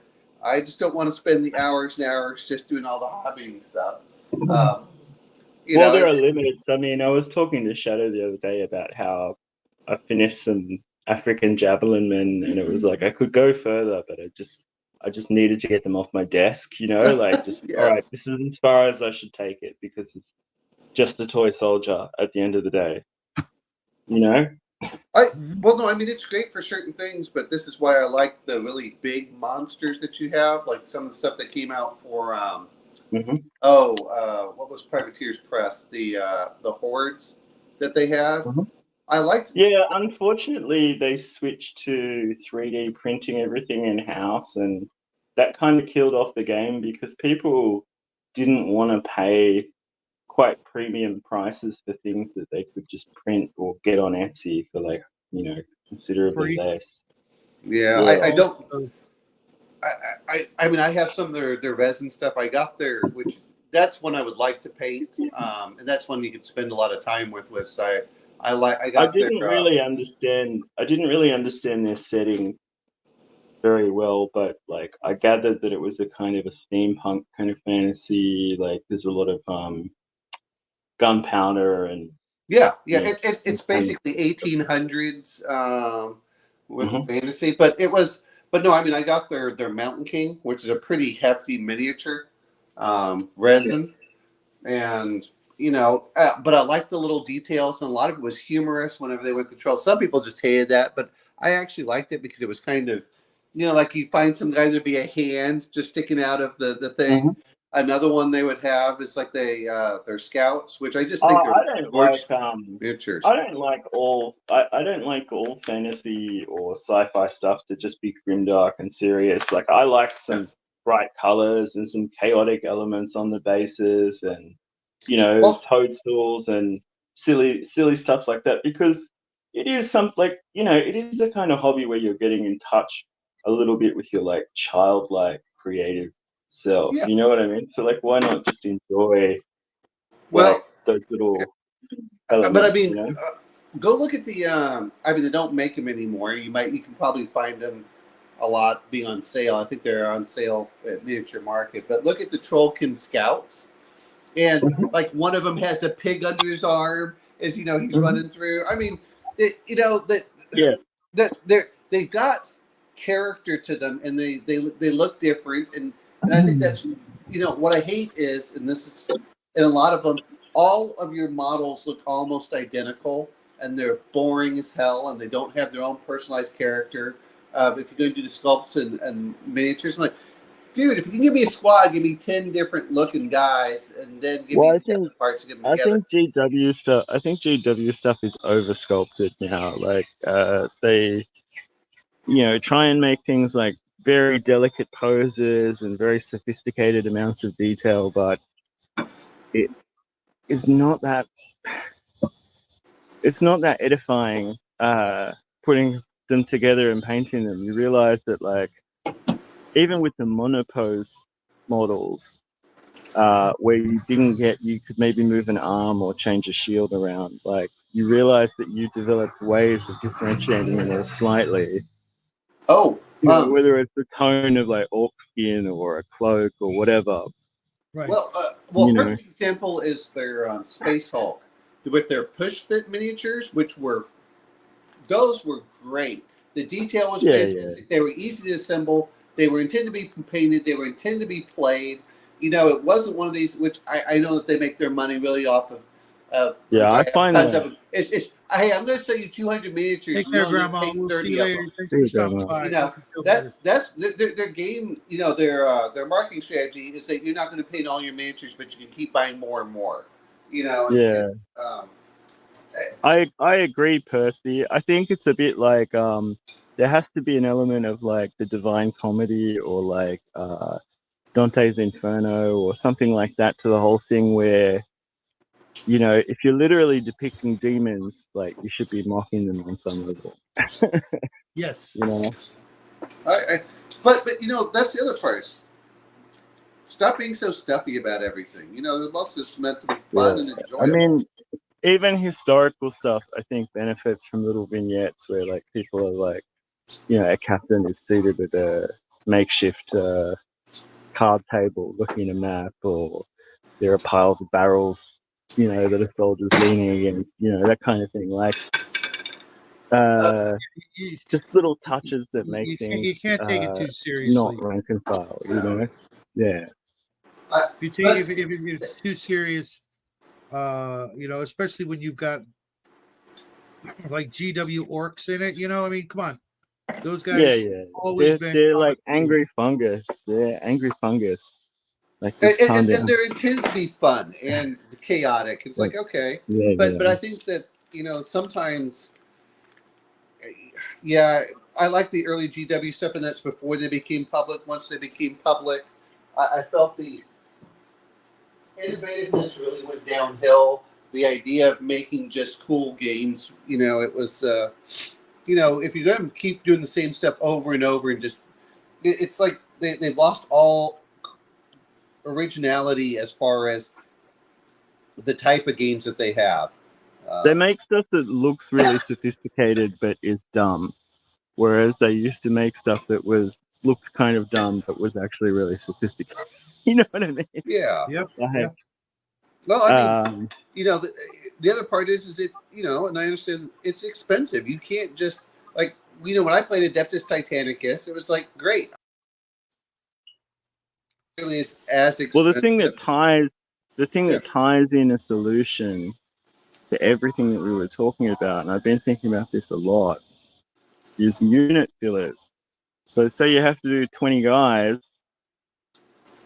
What if you paint 16 and then do a big base with a troll, throw in a rock?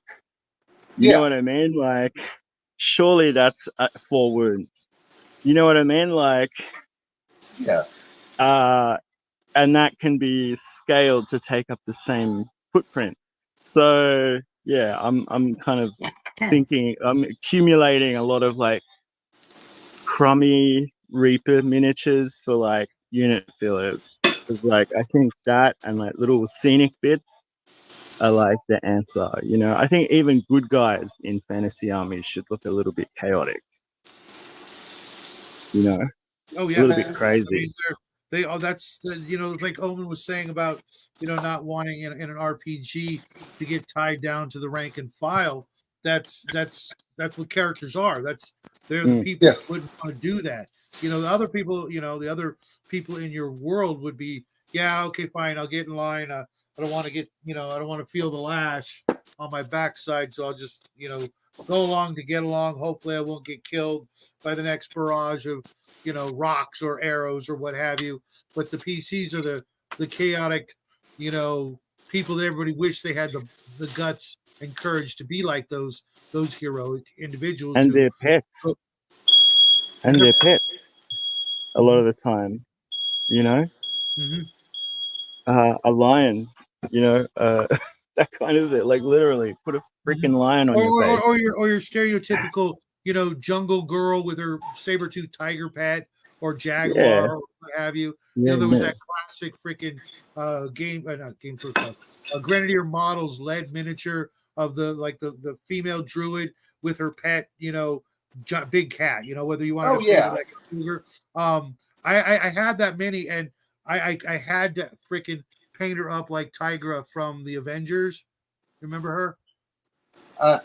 Okay, I'll just test you on that. But so I gave her the little tiny stripes on her skin. It turned out great.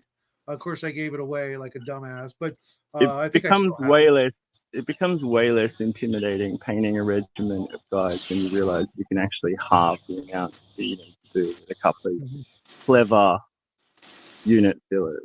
You know, like.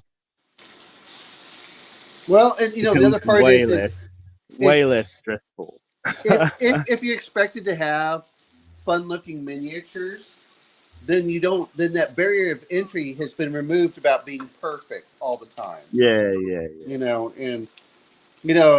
I know that we're joking about it, but I'm like, get something good enough that you want to play with, that you get enough experience of doing things that you want to keep painting, and don't be perfect, because perfect's always the enemy of good. And the more that you do, the better you'll get. That's the whole thing. I kind of suck. I kind of suck at the moment, but painting is a habit. It's not like people are just magically great painters or magically terrible. Like, it is actually something that you do as a habit, rather than like you're an amazing painter or not. You're either doing it or you're not doing it, because that's the only way. By the way, Omen, I'll rate my latest batch of Numidians. Shadow's already seen these. You did a good job. And like anything, if you practice at it, They're even if okay. you don't have a natural aptitude for it, you will get better. And well, I was a lot better at cool it when I had the dexterity, but yeah, you have to here's keep the at thing. it. I mean, what most people don't realize is the average person who looks at them doesn't understand dry brushing or washes and the magic that those techniques. That's why we can paint these things. If we had to, paint in between the lines and do all that crap instead of letting the wash just seep into the crevices, or dry brushing and edge highlighting and all those little techniques, it's a little blurry, but I got you. I don't know what happened to Omen. Killed him with the javelin. But with those little tricks, those techniques, if you will, the average person is going to look at it and just go, "Oh my God, you have so much talent!" And that right there, every time I hear that, knowing that I'm a crap painter, but the average, person, non-painters think I'm a genius. It's hilarious. It's awesome, and it just inspires me to go and do more, so that they, when they come over, they're constantly seeing these things going, wow, it's a dorky hobby, but they look pretty good. You know what I mean? I gotta say, I am ready to retire the Speed Paint 1.0 to the mixing with craft paint for terrain purposes, though. Like, yeah, I had some really unpleasant surprises every time a brush went past something I'd done like 2 days before. Mm-hmm. Yeah. And I had even added medium, which made it really like desaturated as well. Like, sorry to hear that. I haven't touched my 1.0s. They're off on the left hand side, so I can't even reach them now. Yeah, I've thought about actually. All my paints are right here. I kid you not. I went and just the other day reorganized all my paints, and I've got Reaper, Speed Paint, Army Painter, Vallejo. It's all right here. I'm actually gonna chuck them. Yeah, I was gonna give them away. I just don't know who I don't like enough to give them to. Yeah, that's the thing. I mean, I thought about giving my brother, because I have like a spare box somewhere, like of the originals. I mean, I'm gonna find them in like 10 years and probably think they're amazing. But what are you giving away? Some speed paints, but they're the old ones, and they just reactivate, and they kind of if you touch after they've dried, if you touch them with another wet brush, they like instantly become wet themselves and mix with whatever you're working on, and it's really, I mean, unless you're going to spray no bueno. Unless you're going to spray them with a clear coat, it's really just. I'd been adding gloss medium, but if you add too much, it just like makes it really desaturated, and if you add too little, it reactivates anyway. So, they actually just went in the bin, and I never chuck stuff like that out. I've learned to be a lot tighter than I normally would be. Yeah. With stuff like that. So yeah, with this, you're not wrong. It's what are you gonna do? I'm gonna bust out the new ones. I do have the small set of the new ones, and I do have quite a bit of. I have quite a bit of contrast big ones paint. because I got help. Someone helped me financially afford the big box set. One of our friends out there. Very expensive. It was like 200 or 350 bucks for the complete set, and I thank them every time I talk to them. It's I would. It's made my painting. I've literally gone back and I pulled out this box that I have for storing some minis, and I looked at it and I went, man, I can do so much better. I want to like take all my minis and throw them in the goop and start all over. And I'm like, I can't do that. Maybe later when I need that mini, because I was looking at some Western minis I painted. I have a bunch of really cool cowboys and cowgirls, and I'm like, I can do better. And they're metal minis, so I know I can just throw them all into the goop, come back tomorrow, and but I've literally got 200 minis on my table right now. And at least I will say this though. Someone put it way better than I ever could. They said inks are much more rational. Washes are much more rational. They behave in a much more predictable way. Oh, I love my washes. I'm almost out of all of them, and I'm being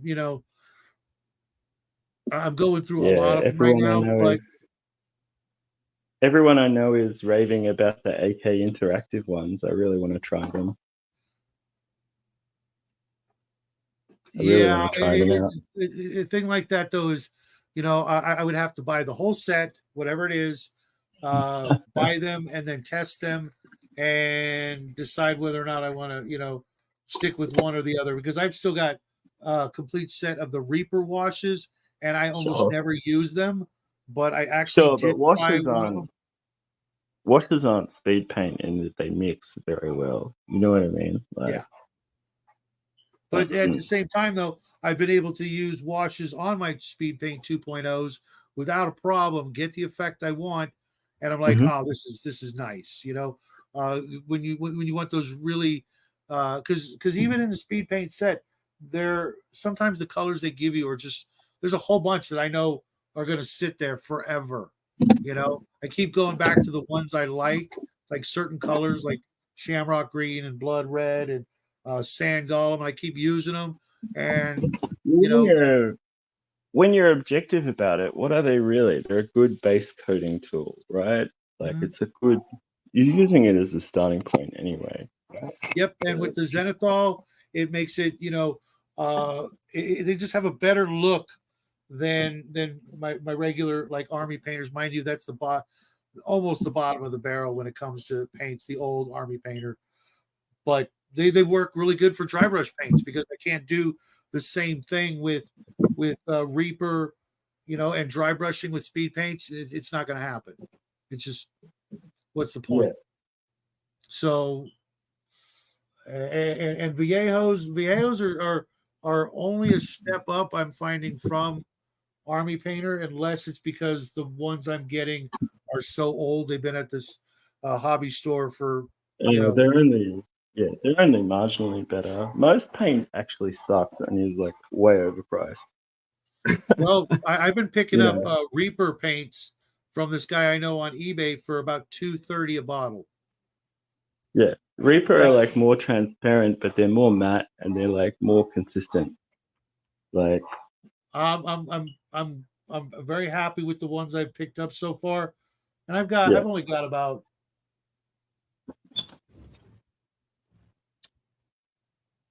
I got a bunch of them because when I started, I just I only really knew about them. I didn't know about anyone else. But I'm busting it out now. I'm opening it now. So that's putting these ones out. The 2.0, yeah.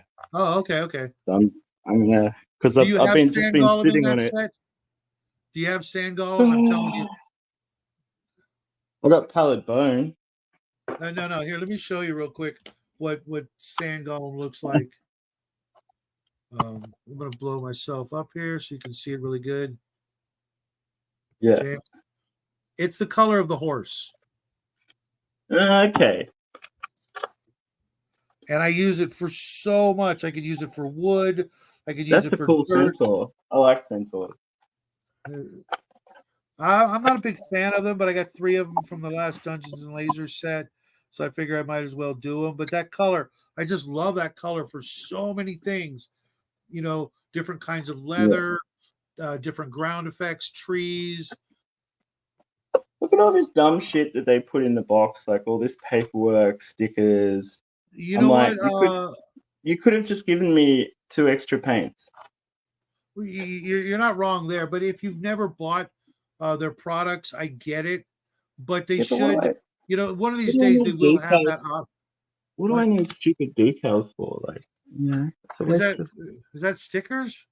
Yeah, like, just give me extra paints. There's like 2 guys. I guess it's to put on a box if you're keeping them in something else. I didn't even know that. I have a bunch of those from the different sets I bought. I wish they would throw in a color wheel. You want to help us out, Army Painter? Print us up a nice color wheel like the folks over at Green Stuff World did. They gave me this sticker years ago when I made there's one in the guide. The guide isn't bad, but you could have just given me the guide instead of all this extra honky shit. Yeah, and knowing knowing how much it costs to print that stuff. Oh, and by the way, folks, Dungeons and Lasers, I talked to them. They are not going to put the printed instructions in with the Kickstarters, but they will put them in, I think, with the retail versions of their products, which to me is freaking, that doesn't help. I'm never going to buy their products retail. They know that. They know most of their fans don't. But the retail market is where they get people in between Kickstarters. So, the retail stuff sits there until someone comes along, right? Yep. And I'm not going to be that guy. Their new Kickstarter, James, you got to check it out, man. It's caves. It's modular cave systems to build caves.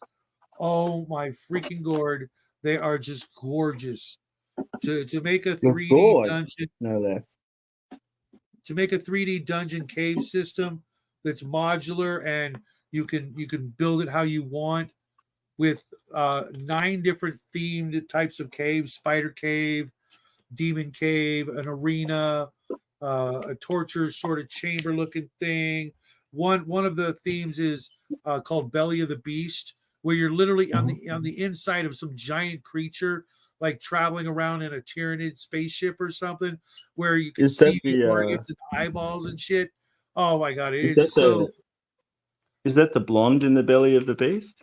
I don't know. It's just, it's crazy, but it just so happens that by Shadows of Brimstone has a Belly of the Beast location that you can go and travel to. And for people who play like Tyranids, you've got, you can either use them, as part of a Space Hulk sort of terrain thing going on. Or the thing is, normally playing a board game without just using the board is really hard, but it sounds like that makes it easier. You know what I mean? It is a bit of a setup. It took it usually takes Jackie and I about 2 hours to cover the dining table with like a dungeon, putting it together. But it covers the whole freaking dining table with a maze of however we want, with themed rooms. And now they're going to be pre-painting the stuff if you want to pay extra. And the pre-paint is so good that you can take a freaking buck knife and try to scratch the paint off, and it's not coming off. And you froze up on us, James. Can you hear us? Can you folks out there in TV land hear me? Okay, cool. Thanks, Mac. Mac's been quiet all night, just doing his thing. I love it. I like that lit up area you've got off to the right hand side there, Mac, where we can see all your mechs. That's nice.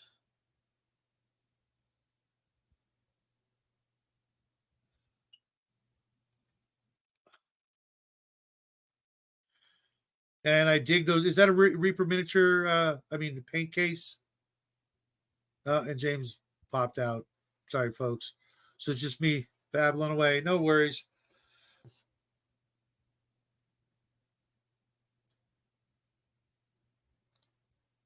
Is that what that is over there in the corner there, Mac? What's that? A Reaper's paint case? This? Yeah. Yep. I love those things. Yeah, it's pretty cool. I might actually have to keep using it. I thought my new paint rack was going to be big enough, but I think I'm going to have like 10 too many. You know what? Dagnabbit. You know what I do with stuff like that, because I buy a lot of paints, so I get a lot of extras. I would put my extras in there. If that ever happens to you, start putting the extras in there, and then maybe, you know, one of these Christmases or something, you know somebody who's like interested in the hobby but can't get into it. You go, oh, here you go. There's a couple of minis. There's some paints, a couple of brushes, and you're ready to go. Or you can use it, you know, to take with you on a trip if you're gonna go somewhere that you don't really want to go, but you got to go there anyways, and you think you're going to be bored. I've done that multiple times. What's up, puppy? I had extras. Yeah, I've got a stack of about 75 unopened bottles of extras of Vallejo, and you know, I figure if you know the zombie apocalypse comes and I can't go and buy more paints, the mail's shut down, you know, I'll go back to, you know, actually, you know, mixing paint instead of being spoiled and having a bottle for every freaking color imaginable. What's up? What do you want? Do you want to say hi to everybody? Everybody wants to say hi to you. Say, look at this guy. He adorable? He's adorable. He's a dirty dog who needs a BATH. But yes, you do. Yeah. Yeah, I think you all do. dogs need a BATH. Yep.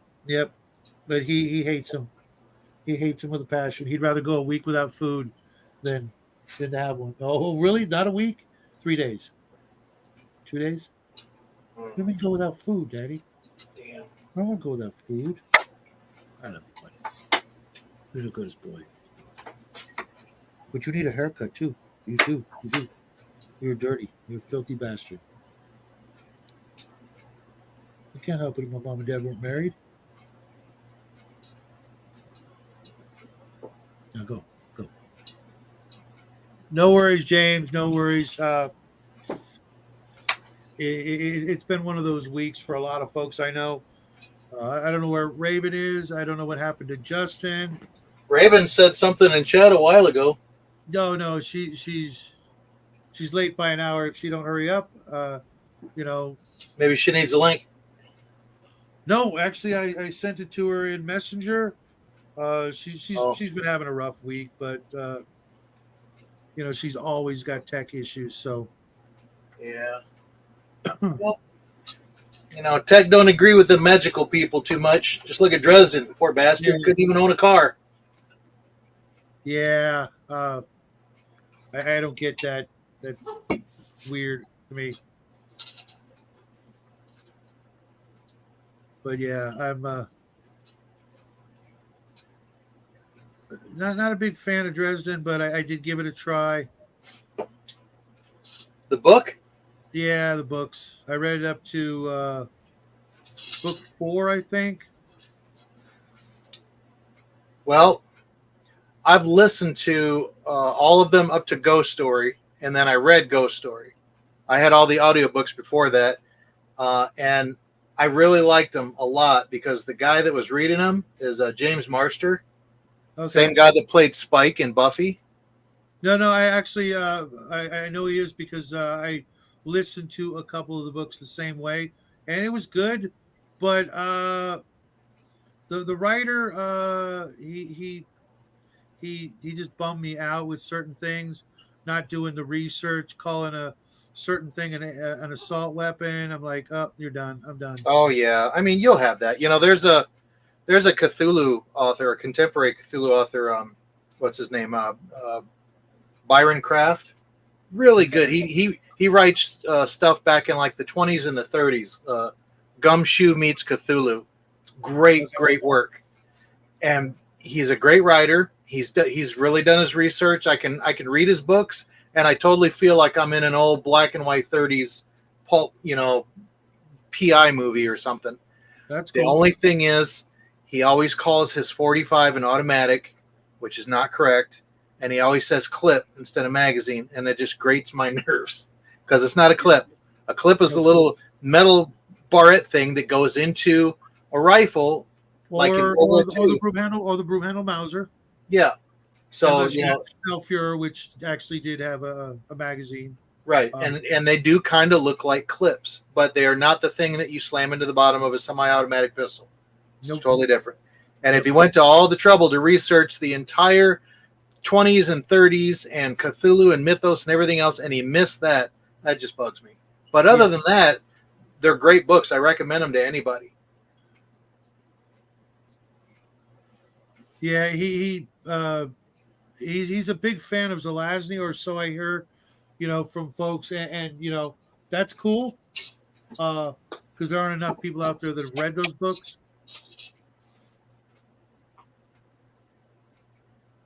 Automatic pistol, caliber 45, M1911. I guess, nerds. Just, you know, if you're going to do research, you got to do all the research. You can't just, you know, it just behooves you to, you know. I mean, how long would it take? You know. Exactly. You know, So, it's and I've heard other people make the slip too. You know, but an automatic is a weapon that you can pull the trigger and it keeps fire.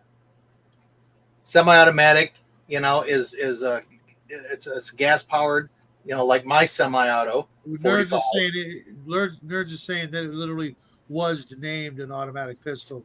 Well, they misnamed it because it's not. I'm not denying that they named it back then. It just bugs me because it's not. Oh well. But like I said, he's a great author. His books are really engaging. They're not terrifying, you know, but they're a little spooky. He's a clean writer. I mean, I think I've seen one cuss word in like all 8 of his novels I've read. For me, they were very predictable. That was the problem. And he goes to it takes him a long time to get to the end. Especially the first couple of novels, it was like I read, you know, 600 plus pages to get to this. You're kidding me, right? I want my time back. I'm used to, you know, like the Howards and the Michael Moorcocks, where, you know, in a 190 page book, you went to like 30 different locations. You know, you're just all over the place, going here, doing all these things, and just, you know, you couldn't. It would take you almost as much time, as many pages to give you a synopsis of what happened, because so many things happen versus, you know, 200 pages to go to Chicago. Yeah, I suppose. I just don't ever read Tolstoy. You'll go crazy.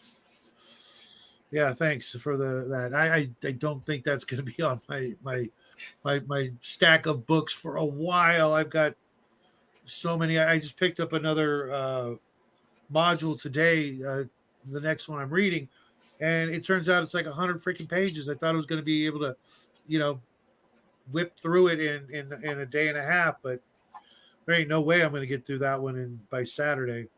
Yeah. And Nerd says, with pistols, automatic was opposed to revolver, had a different connotation than general full auto versus semi-auto firearms. Right. Things have changed a lot since 1911. Well, what I wouldn't give to be able to get a hold of an actual Schnellführer from back in the day. I've got a BB gun version of it that's fully automatic, but you pull the trigger and 20 BBs and you blink, they're gone. It's fun. It's a fun little toy, but what is it? You know the fully automatic broom handle Mauser that the officers carried with he actually had a 20 round magazine. Mm-hmm. My dad used to have, I kid you not, 20 broom handles and like 2 Schnellführers before I was born, and apparently the you know, the cost, the medical bills for my birth sucked all that out of their life. My old man had to sell all those and his Lugers back in the day so he could pay for the medical bills, and didn't even save me one of them. That's Not knowing that I was going to grow up and be a huge Star Wars fan as a nerdy little kid, and every other character back in the day, you know, whether it was Dominic Fortune, Paladin, just every other character I ran across had a broom handle Mauser. Of course, you know, Han Solo had a modified blaster that was based on it, and I saw it the first time as a kid. Fell in love. Must have been, you know, one of those racial memories from my old man.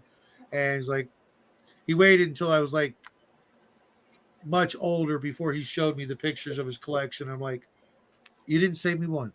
Why are you showing me this? Do you know how much they cost now? He's like, yeah, they're. I suppose I could find a crappy one for about $3,000, but I don't buy crappy.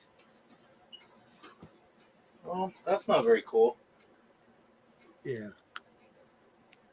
Should have saved me at least one, you know? Just put in a safe deposit box somewhere and You know, 20 Lugers matching, all matching parts, 20 broom handles, all matching parts. Mind you, he could pick them up for like $12-15 through the mail when he was a kid. And this was at a time where they didn't even care how old he was.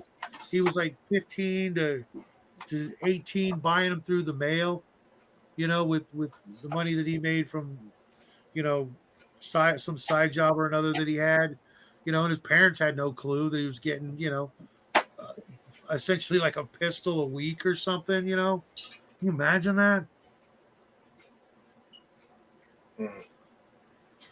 Yeah, I wish I had some of the stuff my grandfathers had. After they passed on, though, you know, their children, the less desirable ones, that's a nice way of putting it, swooped in and claimed a whole bunch of stuff before the wake was even over. Yeah. You know, my grandpa had he brought back he always called it a trench gun. God, what was that thing? It was some kind of a shotgun. I only have distant memories from childhood. I know what you're talking about, though. Yeah. But because he was in the Pacific Theater, and he brought that back, and his sidearm. And then my other grandfather, he brought back his sidearm. He was on a destroyer. I don't know how he got a sidearm because he was in the engine room most of the time. Right. But you know, and they had their uniforms and you know all their medals and stuff. And thank you. Yeah, that was it. I think I'll trust her. That's probably it. He called it a trench gun.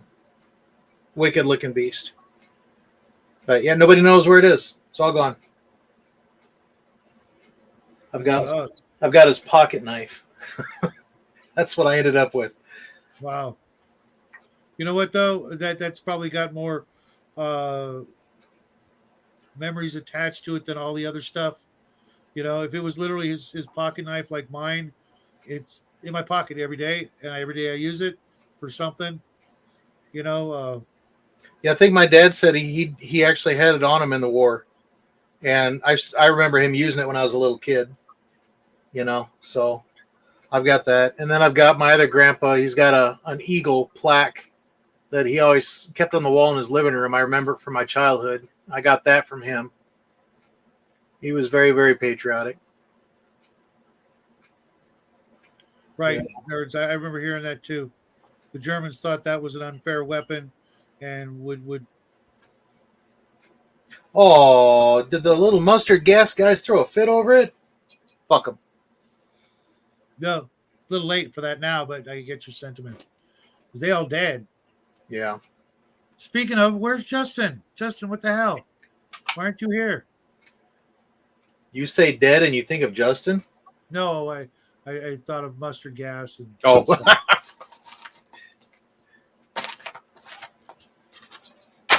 I hope he's catching up on some sleep. Yeah, flamethrowers and mustard gas are good to go. 12 gauge is 2 OP. Yeah. No doubt. I'll take all three. Well, maybe not the mustard gas because I that will invariably backfire on you. But the flamethrower, yeah, I've seen a couple of nice purchasable flamethrowers over the last 2 years.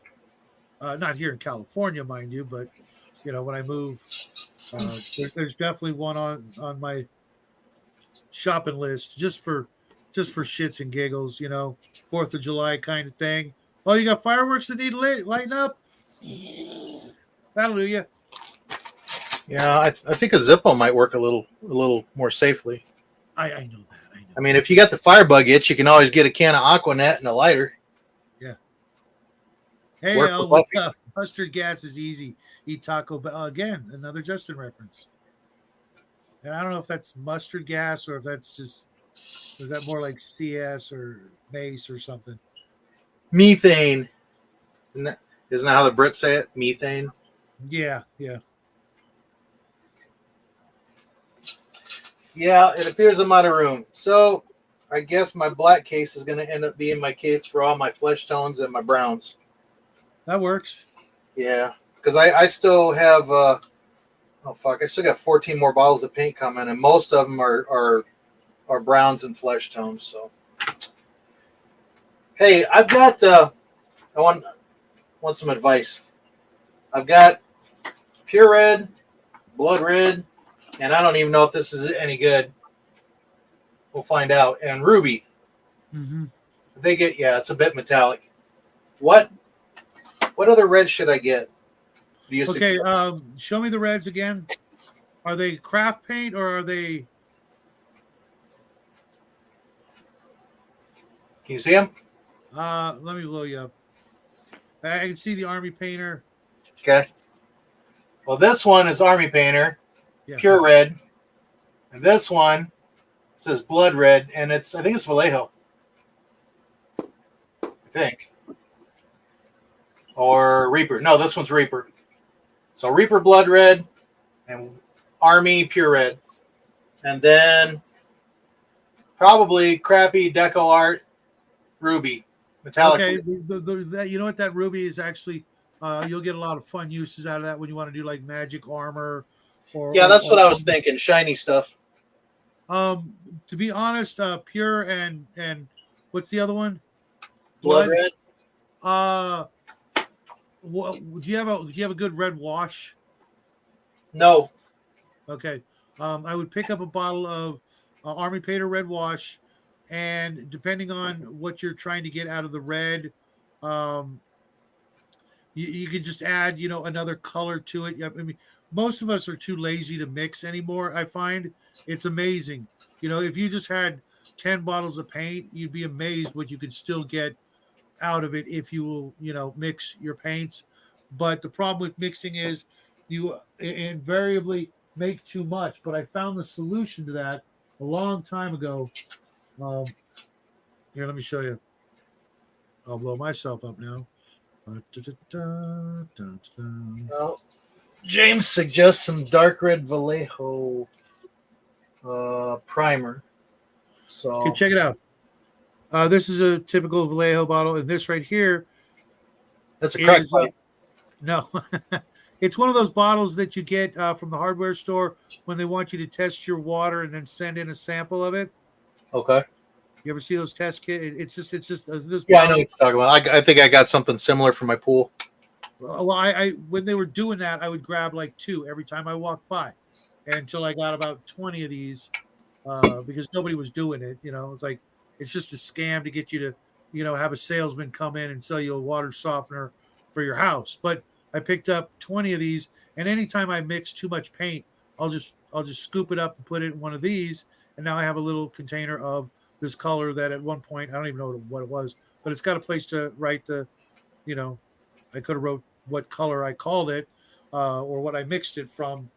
You can easily probably find little bottles like this because you'll waste paint by mixing it. That's why a lot of people don't like to do it, because you'll invariably make more than you need when you're trying to mix. So if I do mix,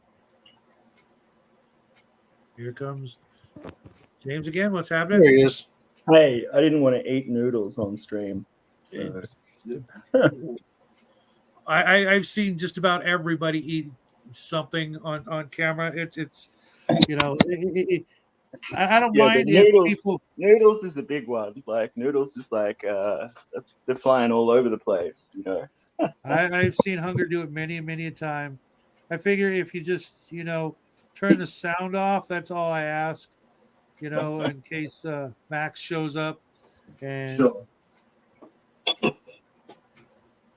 but how was your dinner? It wasn't my dinner. I was just my lunch. Like Oh, okay. Sorry, I it's dinner. hadn't eaten anything, and I was like cleaning and doing crazy stuff all day, and like I'm like, wow, I'm gonna fall over if I don't stop and eat something. So keep me going until I figure out what I'm gonna eat tonight. But yeah, paint is a weird. Paint is a weird one. I don't know about what this new Army Painter paint would be like. I feel like their track record is good enough on some things to warrant trying it. Like it's not like everything they do sucks. Like some things they do are quite good, so I'll give it a go. No? Yeah, me too, but not right now. No.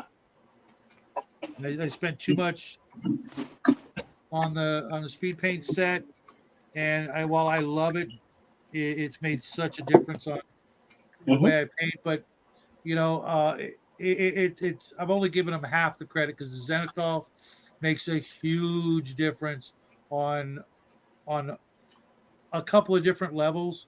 The way an opaque color will cover and the and built-in shading. mixing matte medium into paint will produce similar results to speed paint anyway. And the just the depths I can get right off just starting right off the bat. And I got to thank you for that because you're the one who pushed me into doing that. But I got to do it the old-fashioned way. I can't master it with the rattle can, but when I do it with a dry brush, it looks perfect. Yeah, I mean, I have very variable results with the rattle can if I don't prepare the rattle can. You know what I mean? Like a lot. Yeah, I can see that. But do what you're comfortable with. I can't take credit for it though, because it's probably the most widespread out of all the techniques. Probably one of the most common. Well, yeah, but I was just like, nah, I don't need to do that. I don't need to do that. And then I saw some of your work and the way you were talking about it. I'm like, you know what? I should give it a try. And I did, and I love it. And now it's part of. That's why I want to repaint everything I've ever done. Is just the way it all turns out so much better. I could literally tell, stages of my life by the way I was painting. If you could imagine that. Especially the old, metal miniatures from back in the day when I was painting lead. Wow, that's just. To be honest with you, though, like, very neat block painting with a couple of highlights still looks very nice.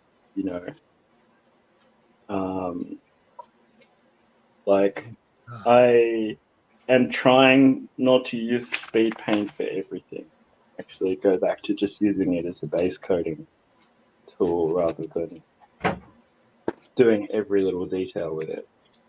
Oh no! But a lot of what do you call it? A lot of the stuff that I do is still going to be dry brushing, washing. I'm not there for blending yet, but one of these days I'll get there. But wet blending is like one of those things. It's like the paint is drying while you're doing it, so I've tried it. I've had limited. Maybe success. something like a glaze medium that stops it from drying straight away is like helpful. Yeah, even Jackie was impressed with one of my attempts at wet blending. I think I meant layering. Yeah, layering. Yeah. But Like, even just painting one layer up, like, actually creates an incredible amount of depth. You don't see it until you look at the whole unit, and you're like, actually, I'm trying to paint simpler and like neater and cleaner and brighter because my stuff is just too dark and too messy. That's my problem.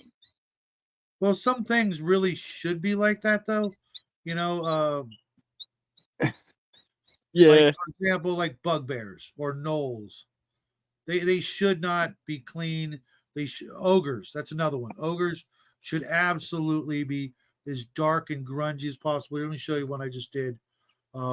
This guy right here. actually, in another timeline where ogres don't have beer, they live in like a futuristic utopia. He's ugly. He's dirty. He looks like he smells awful, and that's what I want. Yeah. That's what it says on your Craigslist ad. Right. Ugly, smelly, needs a bath. Yeah. And there are things like that. Who was it? Jeremy from Black Magic Craft used to do like everything just sloppy, ugly, and then cover it with a wash of strong tone or something like that. Just because okay, that's the way. That's if you're playing Nurgle and Chaos, absolutely, that's kind of what you expect. But then you go and watch some people who are really good. A lot of my beyond that. A lot of my figures end up looking very Mordheimy, and I'm trying to like do that less. Because it only works for some things. Right. Yeah. And like, hold on a second. Where are they? Like my harpies here. Same thing. Mm-hmm. They should be dirty. Yeah, I know her. I know her well. They should be grungy and filthy and, nasty. But then on the other hand, I've got, give you a contrast somewhere. Look at this guy right here, this Mage Hunter Golem. Mm-hmm. Interesting figure. I got a clay golem for Valentine's Day. Nice. Yeah. And I'm going to use him as a unit filler for some dwarves that have a wizard attached to them. Like he'll be taking up 4 figures. So in the back rank. Nice. Yeah.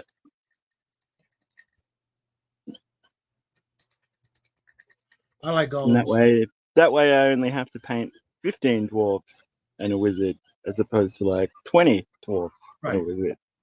Yeah. Grind your profile. They're just so good. Nah, I'm just laughing. L said, James L, that is Shadow's grinder profile.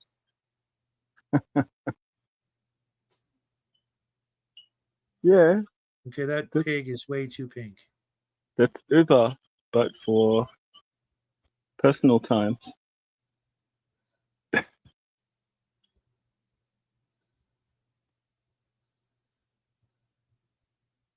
Pretty sure Ree had a grinder at one point. She knew when Boy George was first in Australia, she like set up a fake grinder profile so that she could stalk him. That's funny as shit, dude. Yeah, she thought it was hilarious. I think it's hilarious. Yeah.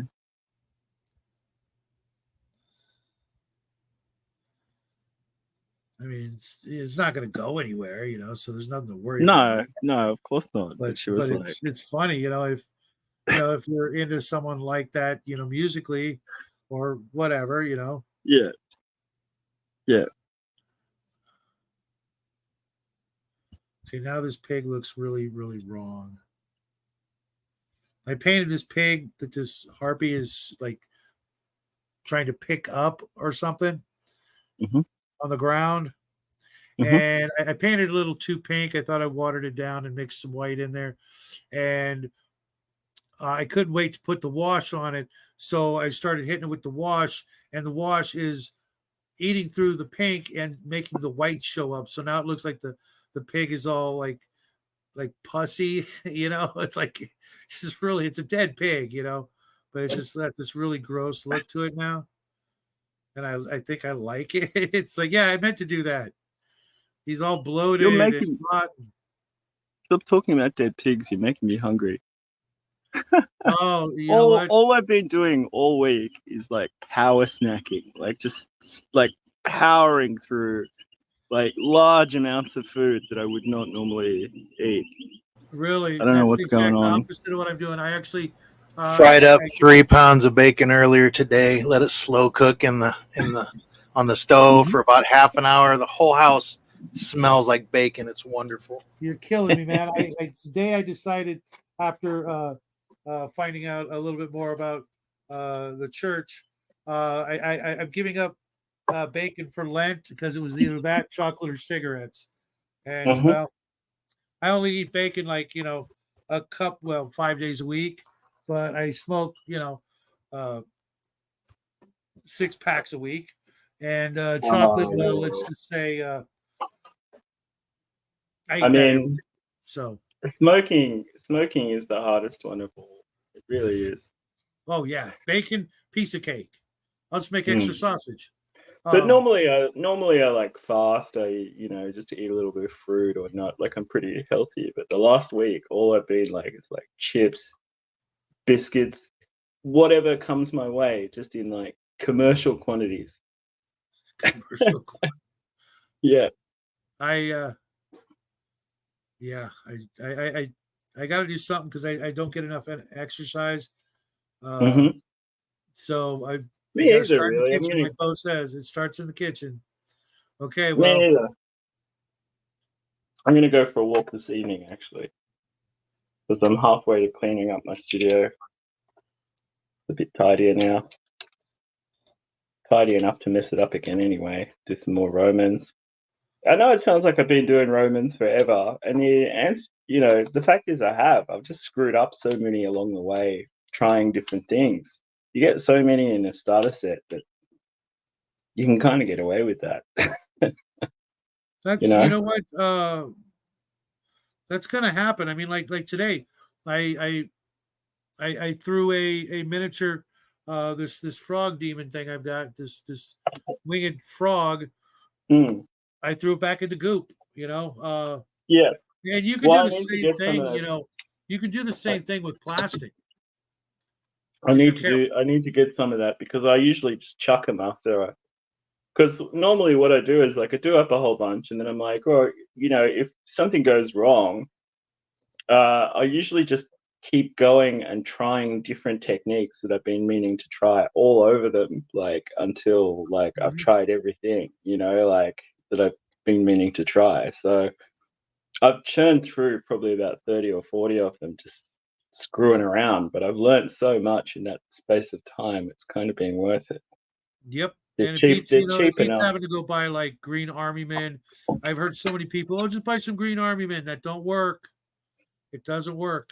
It's a lot more preparation. You have to varnish them. Not just that, but there's the scale difference. Now, mind you, if you're doing 54 millimeter scale, you're good, but you don't.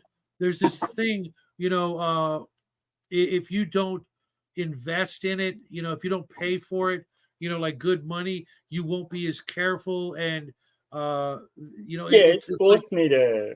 It's like I've basically burned through half of one starter set to the point where I had to buy another. But a starter set is like $130, $100 US or something like that. But how much did you learn from that? By going, oh shit, I paid all that money.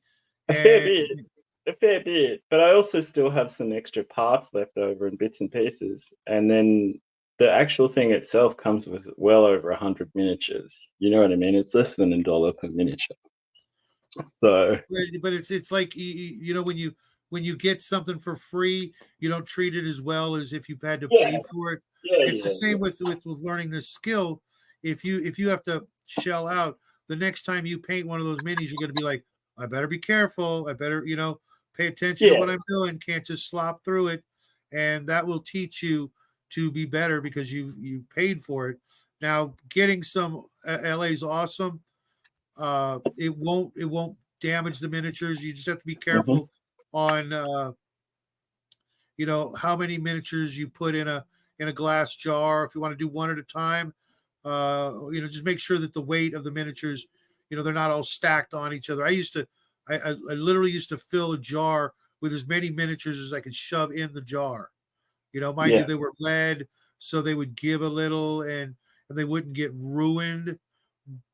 But with plastic, you got to be a little more careful. If there's spears and swords that you don't want to be damaged. Oh my goodness. Even just gluing spears in place, like particularly the ones that are brass, like you've got to when I use super glue, I usually use a gel, but I apply it with a toothpick so that it is not a giant wodge of glue, right? Holding the spear in place. And when I've let that cure overnight, I usually brush over a bit of thin PVA over the joint. That's my my little fixture for dealing with things like that.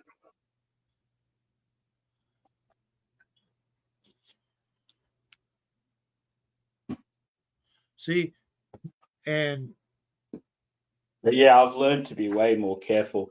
But sometimes I do things in a sloppy way because I get to a certain point and then I get excited and I just grab whatever's handy. Well, I mean, if you're doing like I've been doing here tonight, lots of wash work, just covering the whole mini with strong tone or something like that. That's fine. You don't have to worry about that. I'm painting, a zombie or a beast man like this beast man. I just gave him the whole body. I mean, he looks really, really dark brown on the thing, but if you look up close, not so much. And I'm gonna hit it with some dry brush, lighter colors in various spots. But he's freaking beast man. He should look like Bigfoot, dark brown and maybe a little bit of orange and khaki somewhere here and there. But he's a freaking beast man. What do you expect? How often am I going to use the one beast man miniature that I have? I might have a couple more, but I love beast. I love beast man. I don't know what it is. I think it might be the minotaurs that makes me like him. It was a Disney movie, wasn't it? I don't know. I haven't. Beauty and the Beast. Oh no, I haven't even seen. Honestly, all I really do is watch old classic films, most of the time. I mean, I enjoy a lot of even the 80s kind of adventure and action films that you guys enjoy so much. I like that, but that's almost too recent for me. Oh, really? Yeah, I like a lot of old black and white war movies and thrillers and Have you been watching the detective noir and stuff like that? I can definitely get into that. Have you been checking out the movie little movie trailers that Brian's been putting up for all the old movies? No.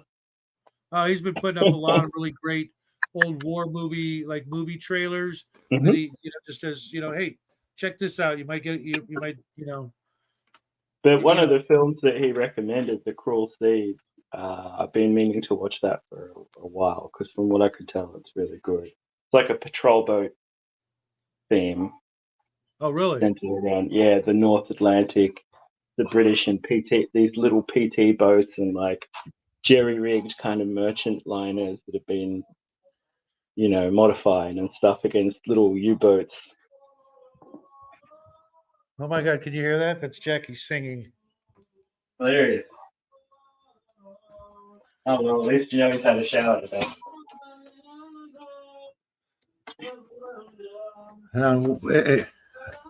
I have to take a little break because I have been sitting for 2.5 hours. It's the longest I've sat and painted for God knows how long. But the hardest thing for me is my left hand goes completely numb while I do it. Because you're not doing anything else, or just because it's no, because of my nerve problems. I can't really fix that. So, yeah. Have you ever tried the TENS machine? You ever go through Yeah, that tree? that's not very comfortable. No, I went through that because of my spine Yeah. and leg injury, and that's You just know, I usually I find mean, wearing compression gloves when I work helps the most, and I only do it for short periods of time. Actually, getting back into like playing computer games and stuff has been good because I'm not really like a hardcore gamer, and so to just be able to play something for like half an hour while something dries is quite nice, you know. what are you playing? I'm playing Mountain Blade a lot, which is like a kind of Dark Ages first-person fighter, and I'm playing an American Civil War game, which is like a general, like a general in the American Civil War. I've got another one which is like an army men, like green plastic soldiers type first I person saw that. shooter. I think I might try that one Yeah, because I've been wanting to play a video game lately. I yeah. see all these these ads for apps. And real quick, that was Jackie singing there. L, um, he's I don't know what he's doing, but he's just singing some old marching tune, I guess. He's got headphones on. He has no idea. I walked by. It was funny, but I have been itching to play a video game. Even if it's just like a tablet app game, Mm-hmm. because I find that I'm a sucker, man. I find myself like, you get commercials on YouTube, and if it's like a video game one, I'll sit there and Mm-hmm. I'll actually watch it and just go, "What the fuck am I doing? I'm watching somebody else play a video game." I get If so it's a many commercial, a ads. regular commercial, I Well, will not. I watch people play things to see what the games are like because I obviously don't have like a massive budget for games. Like very rarely would I buy anything that cost over like $30 or something like that, $40. So I don't think I've ever paid for like an app game ever, but I've played some good hmm ones. There was hmm one I really liked, but it died or something, and you know, uh, or I had to delete it because I needed space for other stuff. And I was playing Last of Days, which is like a zombie apocalypse game where you're looking for all these resources and trying to do things, and that was fun for a while. Yeah, I mean, $30. I'd rather buy 10 bottles of paint than do well, that. I normally get stuff on Steam and Great Old Games. Great Old Games is pretty good because it's all the stuff from the 90s and early 2000s, kind of with a proper shell built around it, so it'll load in Windows and I've you still know. got all of, or I've got the first 3 or 4, excuse me, of the Grand Theft Auto games. Never played them, bought them. Said when I'm at a certain point, I'll play them. Haven't. I've got half a dozen RPGs that I wanted to play. Never played them. I've got Mhm. probably a stack of a good 20 games that I've never played, and they're too much of an investment in time right now for me to do that. But something that There's every once in a while. there's also Berserk tabletop simulator, and I have a lot of stuff for that. If anyone is interested in playing a round of like a board game like Tortuga, the pirate game, or Tiny Epic Western, or Zombicide. I've got like the modern style Zombicide for that. You don't actually have to buy it if someone else has the game. You can just plug in. Good for you, Percy. Yeah, bar hopping. I used to do so much of that from college to my 30s, and I don't miss it at all. I wish I would have put at least half of that money into gaming.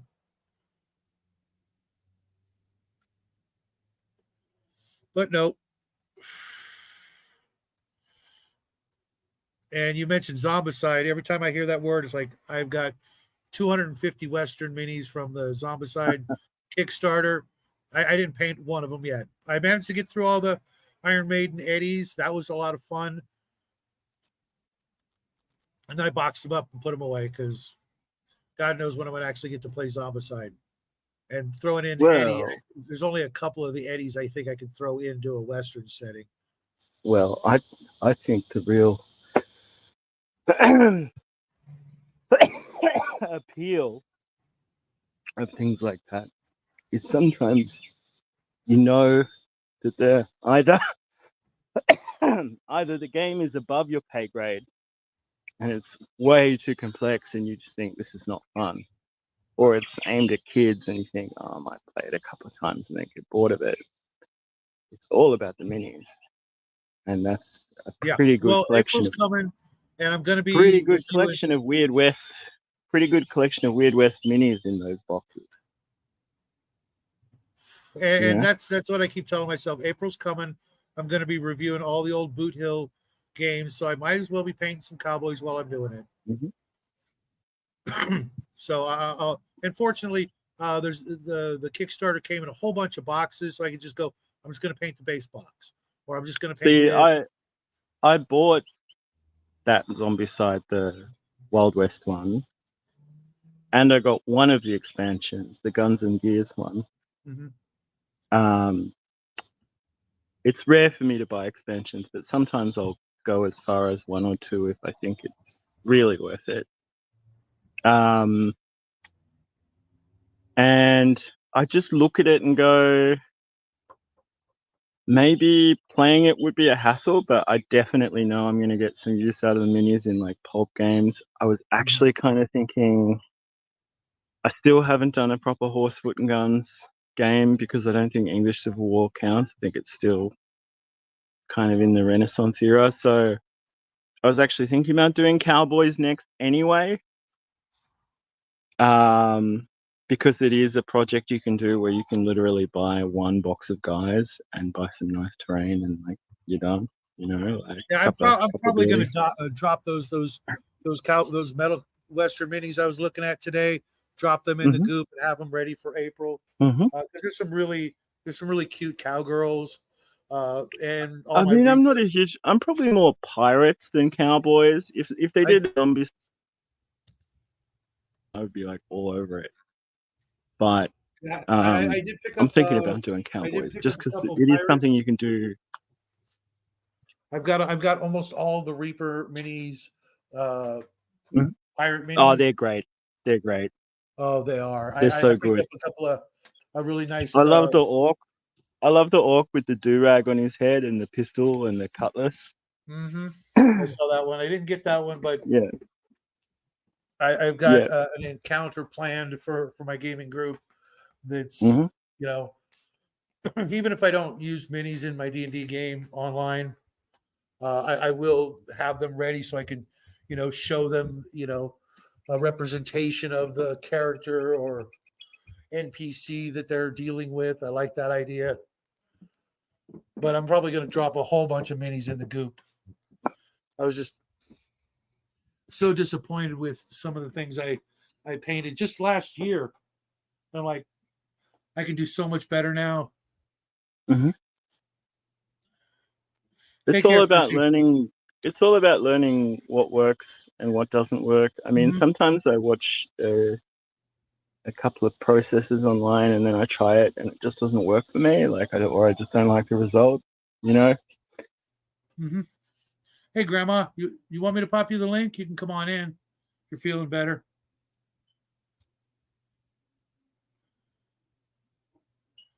Just say link and I'll toss it in there for you. But yeah, I got that weird that Wild West game mostly for the minis. Like that's kind of what I told myself. But I'm telling you, okay, link. Here we go, Grandma. The kind of board games that I get really excited about are usually like Hex Encounter, like other stuff I just buy because it looks fun and like the minis look good.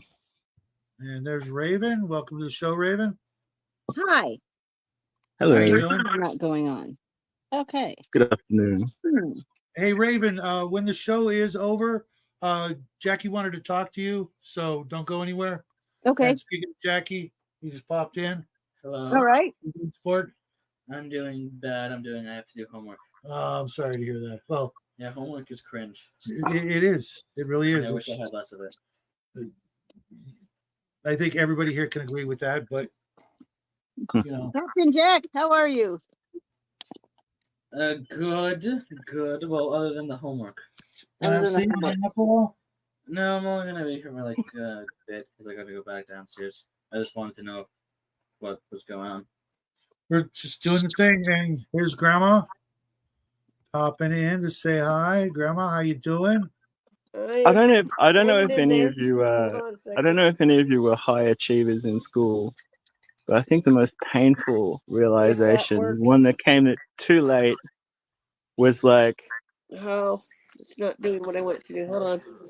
No worries, Grandma. And Elle and everybody heard you singing. So Elle says, Jackie, congrats on your new Korean chef career. Cool. yeah, I've already remixed it. I've already remixed it. Yeah. Voiceover on video too. There. Enjoyed it. James, Dang. James, that was for you. James, that was directed at you. Your voiceover in episode 2 of Jackie's movie. Oh, I was just, doing a bit, but You could not tell any trace at all of your Australian accent. You did really good. thank you. Yeah, I was gonna say, like, I wish I was diligent enough to do homework, because like I was like good enough at school to get lazy, and that is like the worst possible thing you can do.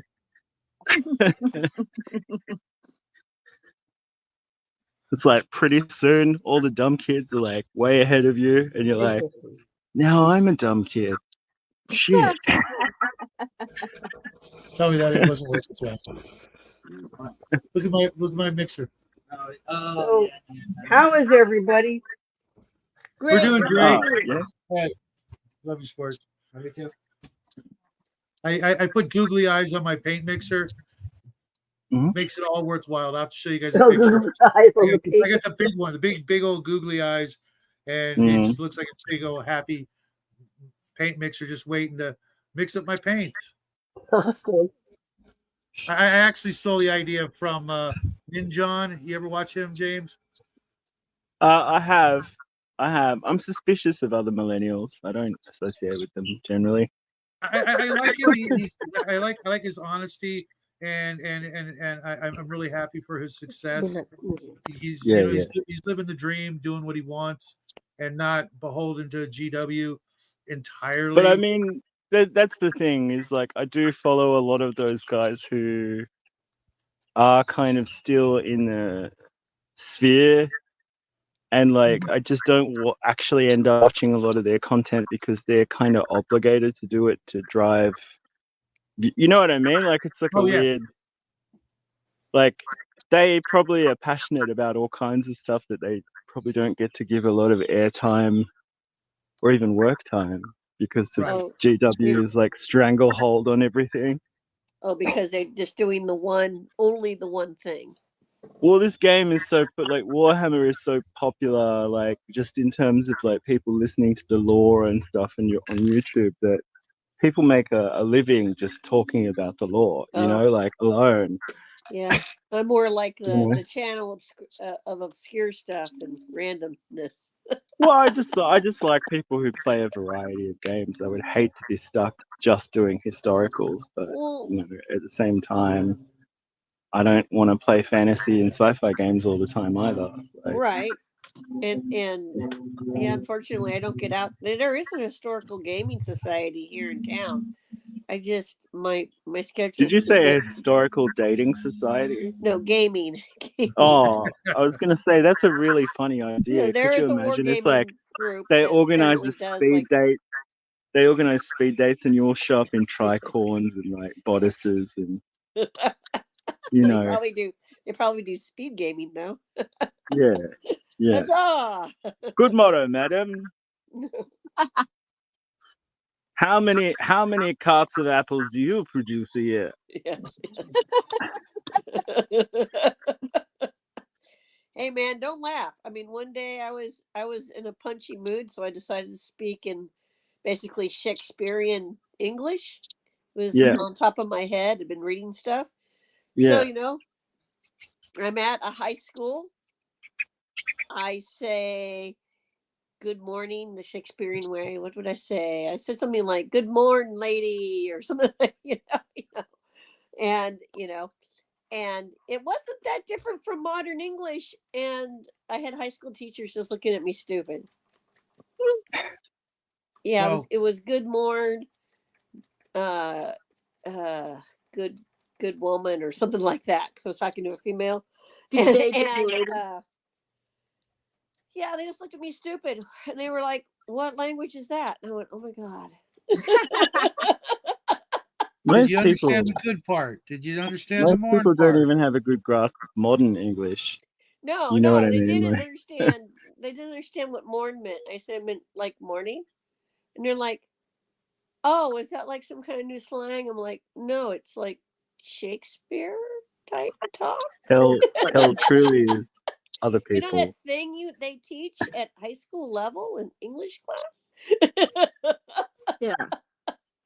Ever heard of They Romeo and also Juliet? failed the Latin day. Maybe you should have That was maybe you should have all on dressed as me. a jester to like help Yeah, as a visual aid. yeah. Talk like a Just pirate day. wriggle Wear the pirate your hat. bell. Just shake Yeah. your bell.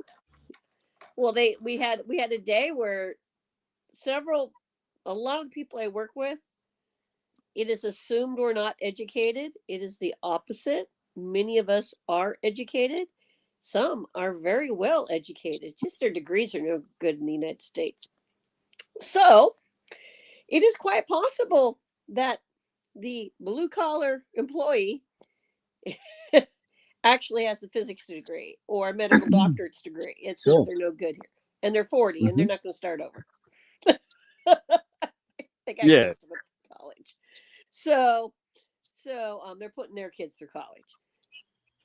So what happened was the lady from Bulgaria, who is fluent and literate in 6 languages, said something to me in Latin. And it was like a catchphrase thing, like one of the things we all learn, right? You know. So I said something back in catchphrase Latin to her, and the whole line of us blue collar workers were chuckling because we all understood it. Again, Cool. the high school teachers did not, and congratulated us in bettering ourselves in learning Spanish.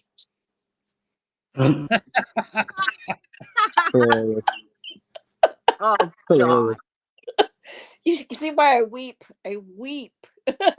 You know, a policeman stopped these 2 Bulgarians the other day who were driving in a car. You know, he rapped on the door and they said, "Oh, what seems to be the trouble, officer?" And the policeman turns to him and points to his colleague and says, "We're looking for 2 child molesters." And one Bulgarian sits and thinks for a minute, and he turns to his friend and he nods and he turns back to the policeman and he says, "We'll do it." Oh. Take it out when they get found. Dang, James, that was good. Terrifying, but good. Bulgarians are hardcore, man. the Hey, $20 stories is $20, my I coworker guess. has told me about how things work in that country.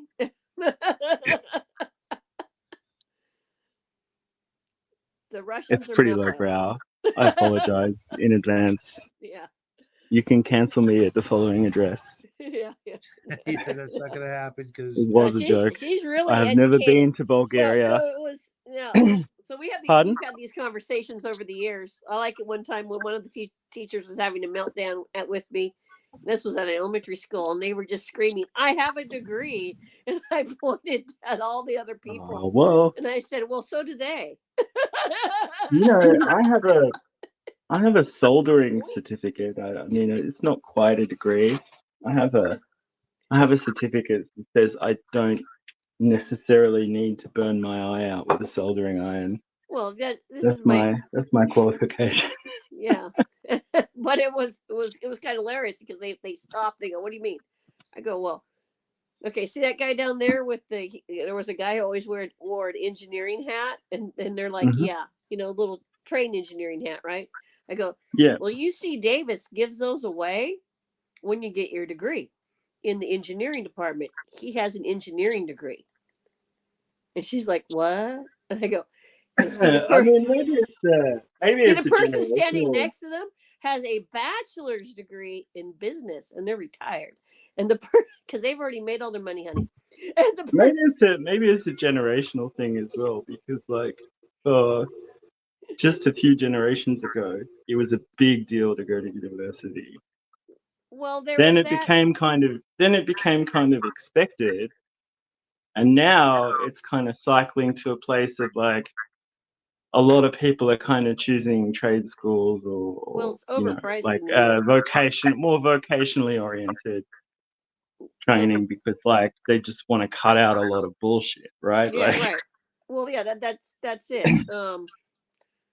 I don't I mean, have my degree. I didn't last I 5 minutes in walked. university. I hated it. I hated studying. I hated like research. Like I just Well, I made hated all the extra I work. made the dean's list. I made the college look really good. Kept that GPA standard up, and they kept adding BS classes and kept saying I had to take all these BS classes, and they got worse and worse. And then one day I went in to do my thing, and they said I had to go see my counselor, so I did. And they're like, "Well, we need to take this reading class," and I'm like, "Why? I already got all my English requirements." And they're like, "Yeah, we lost your entrance exam, so we don't know if you can read or not."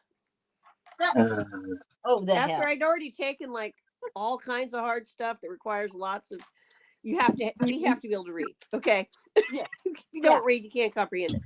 And yeah, I didn't find university, like I didn't go for very long. Like I started a course and I was like, this isn't like a realistic thing for me to be doing. Like I should really just be working, you know. and I said, "That's it.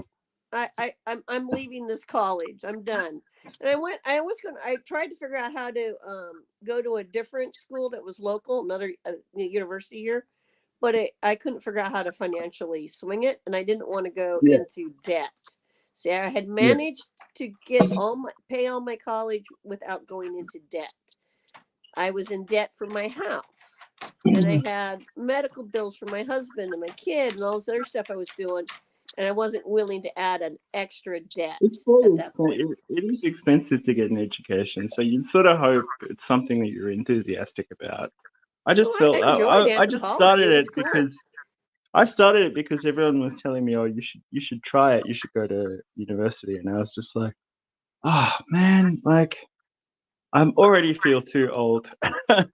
You know, Well, like I was just like, there's too much extra. Like I was working around the clock outside of school to stay fed, so I was just like, this is a pain.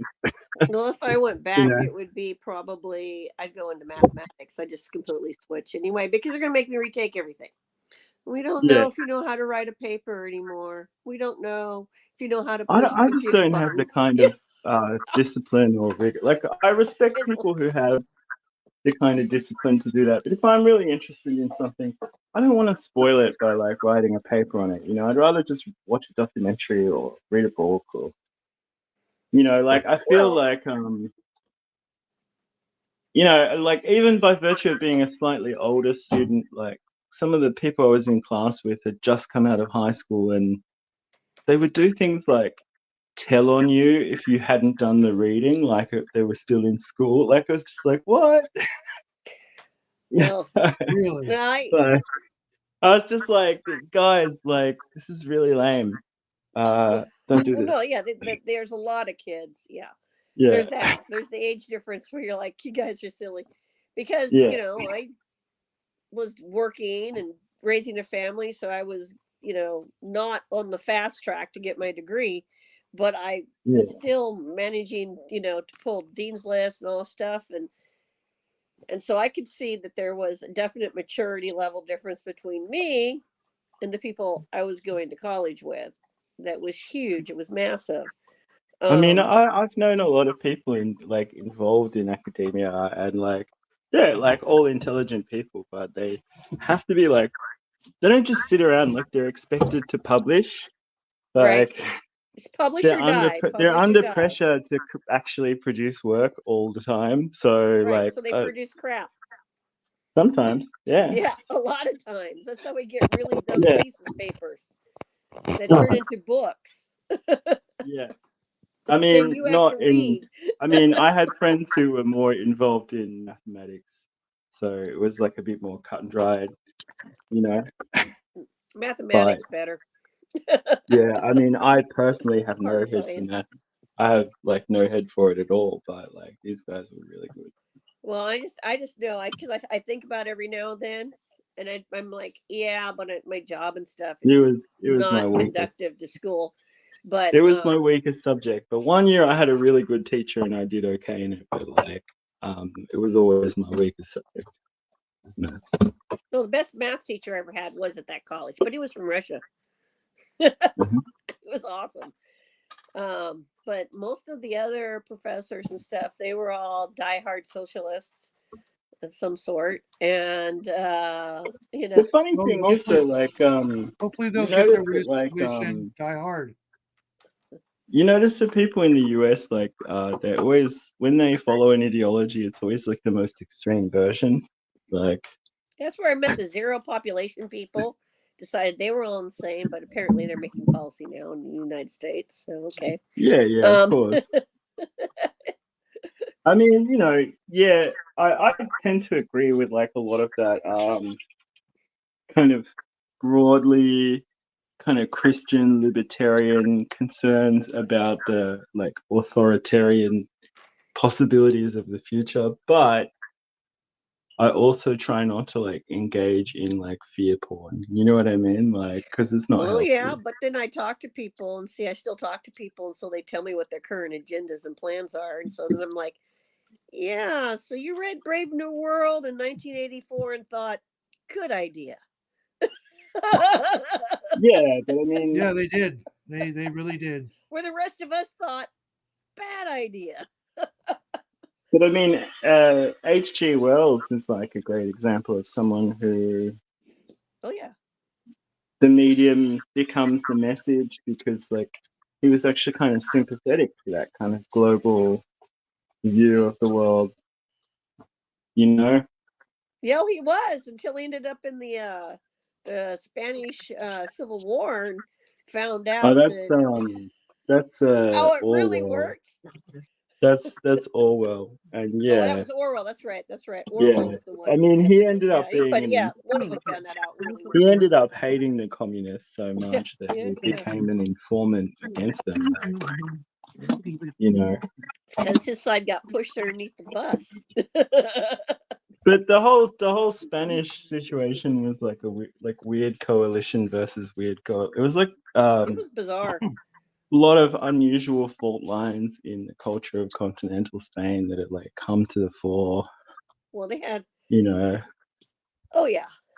So school life, I agree, teacher. Yeah, you learn stuff. Well, you go out in the world. What you're supposed to do. This is the way college is supposed to work, guys. Is you go to school, TikTok and Taylor Swift classes, and then you go out in the real world and you test the ideas. What's up, Mike? How you doing? That they taught you.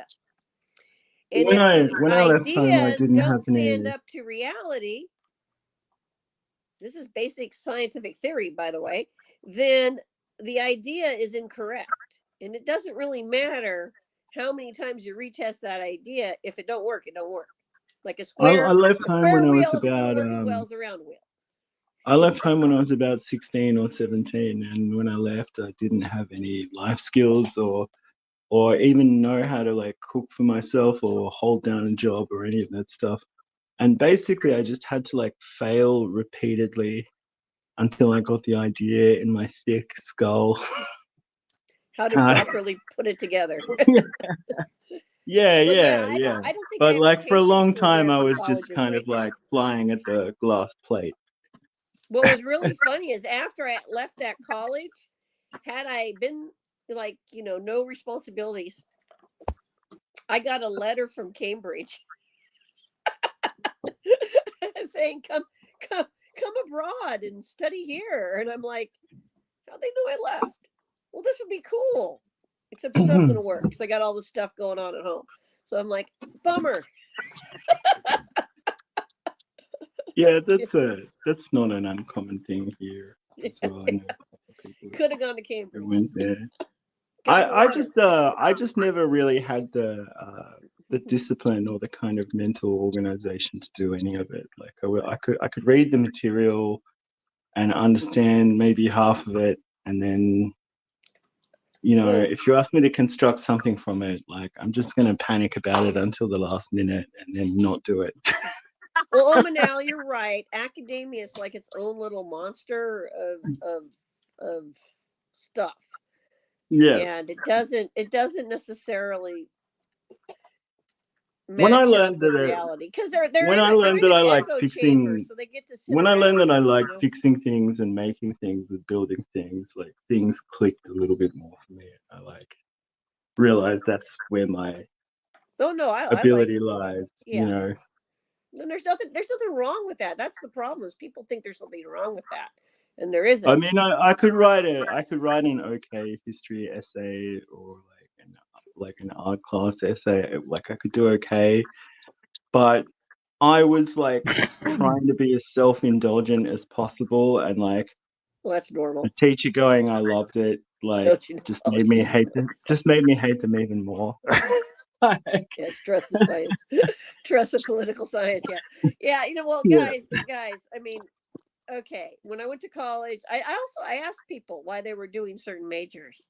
So the teachers, the majority of the people working on teaching credentials, and the majority of the people working on media, they wanted to be journalists, right? They wanted to change the world by shaping the minds of America in the future, and blah blah blah blah, which is really arrogant, because they're all a bunch of people just out of high school and they don't know anything yet. Right. And it's not a good way. You're going in with preconceived ideas that you think are correct because you've been told they're correct by your mostly socialist teachers in the United States, or at least in California at the time. And you haven't had a chance to test this. You're still living at mom and dad's house, most of these kids. And so they haven't gone out and really had to deal with, you know, all the stuff that everybody has to deal with. Yet they're going to tell everybody who's older than them. And why do Americans always implement ideology in such an extreme way, though? Like, I mean, it wouldn't really matter if someone was a little bit left wing, or a little bit right wing, if they were just moderate in their behavior. You're talking about a people that started a war over a 3% tax hike on tea. Yeah. Well, there was more, but yeah, that there was that stamp where every piece of paper got stamped. The Stamp Act, there was that too. But you know, sometimes we get incompetent left-wing governments, and I just always go, okay, well, hopefully they'll be gone in like 4 years. Yeah, you it doesn't know, work that way. But the thing about a government, and this is any government, doesn't matter the structure, is there a monopoly. So and so when you go study why monopolies don't work well, is because they don't have any sort of competition in their environment to get good customer results. So when you look at governments, they got their monopoly, the customers are the citizens. If the monopoly is incompetent, doesn't really care what the citizens think anyway, and they're just right because they're so super smart, then that's when things tend to go to, you know, hell in a handbasket, and it doesn't really matter the structure, economic system, or any of that. I don't even really believe. Last time we had a non-monopoly in the government, though, or I should say, the last time they had competition, they were kind of having a war. Yeah, I know. Yeah. That's the downside. So I don't even believe, but I don't even think ideology. balances then is to try to deal with that that natural monopoly system. And the problem is right now is you have a tendency to everyone's gone to such extremist ends, and there's no seeking, some sort of rational. I mean, even the political discourse is basically just to lie about your enemies and like wish absolute death. It's just crazy now. You know what I mean? It's insane. Yeah, it's insane. It's like, whereas it just can't be like, oh well, that person has this view of. But there's economics very and I have different my own, worldviews being pushed right now as well. So that's something to keep in mind. So that's what's going on. We have a very different worldview being pushed. Like I don't really want to blow up people for being left-wing hippies. Like I'm perfectly happy for them to. Hey, Shadow, do their thing. Am I not pretty darn hippy dippy? The hippiest of the dippies. Yeah. There's people who are like, I can't believe I'm friends with you because they're so ultra conservative and they're like, you're such. But I also think the whole left-right paradigm is like largely in the modern context about stopping people. Raven's pretty hippy becoming. Are you hippy dippy? Becoming united. You know what I mean? Like, it's very easy to get people doing left-wing culture warfare all day instead of getting them to unite and look at the problem that's more the broadly. thing. They're being taught not to unite. They're being now, at least here, they're being taught to divide into all little groups. Oh yeah. And they're being told that their hate is okay and justified, and their anger and their rage, and that's being encouraged because somebody thinks they can control them and can control that. And at some point, it ends up badly, like Portland on fire. The oldest play in the book, divide and conquer. Like, I seem to kind of remember we used to have ideas about the future. We used to have visions of the future that were a lot more imaginative than, this group of people needs to suffer so that this group of people can do well. You know what I mean? But where are my damn flying cars? I miss my damn flying cars. We did get the really cool stuff. We all miss our flying cars. Yeah. We liked you on that one. The problem, James, is that we don't have the traditional. So we're not allowed that. We don't have the traditional left and right going on in this country anymore. It's not the hippies versus the conservatives. It's a modernist and postmodernist socialist left versus pretty much everybody else. Because when you have the left attacking the left, that right there tells you that there's a rot within that side of the spectrum. And even the old progressives are starting to see it and fight against it. So this is how many people have you seen who are kind of old school lefties come over to this side? Aging out. A lot. They come over to this There's side. Still quite a few, but they're aging out, and unfortunately they still think voting for Biden is the way, and they just haven't fully come around yet. I'm going to bring this up. Jimmy Biden's Dore, not even calling the shots. It's not even him you're voting for. He's a meat puppet. Dude. He's just a dude. Well, here's the problem with most things. Sorry, Shadow. Well, no. Here's the problem with most things is you have statists, which are both Republican and Democrats, being funded by the same people. They're all being funded by the same people, and they don't care. They have no loyalty because all their loyalty is to money and how much they can get and how much they can control. Special interests pay them all. Yeah. Well, we have a uniparty at the moment. They're just wearing different colored, shirts, but it's 90% uniparty now. It's been the border situation is pretty intense. I mean, I don't like criticizing America because it's not like Australia is. Oh no, criticize the piss out of it because it's a mess right now. Actually, the border situation is. We have a problem. One at a time. If we have a problem where we're over policed, you guys have a problem where you're under policed. You know what I mean? No, because somebody dismantled it. We've lost our community where people expect government to do things that people used to do for themselves. Right. Whenever we're talking about these things, because I can look at rural communities, and rural communities are much more closely knit. Whereas when I get in more and more to the big cities, the government will handle that instead of doing what we should be doing, which is, hey, help out your neighbor and do this, and it's the abdication of responsibility for your fellow human being that's caused a lot of the issues. And Well, people and are very atomized. Like they don't have. I mean, I they've always personally been find it very atomized. hard to I mean, have friends and stuff in my local sphere. You know. But no, I mean, when you Yeah, look but at if it, but if and you you're if talking you about saw criticizing somebody's America. car on fire and Yeah. you wouldn't stop and film it with them stuck in there, That you is try to not get something. them out. Yeah, that's not. I like the people who whip their camera phone out are like, I want Sincere. like. It's It's just not a process that even goes through my mind. So I can't here's the even thing. comment. You know. It's not Australia. It's not the U.S. It's the entire West has given up on that. I mean, I hate saying this.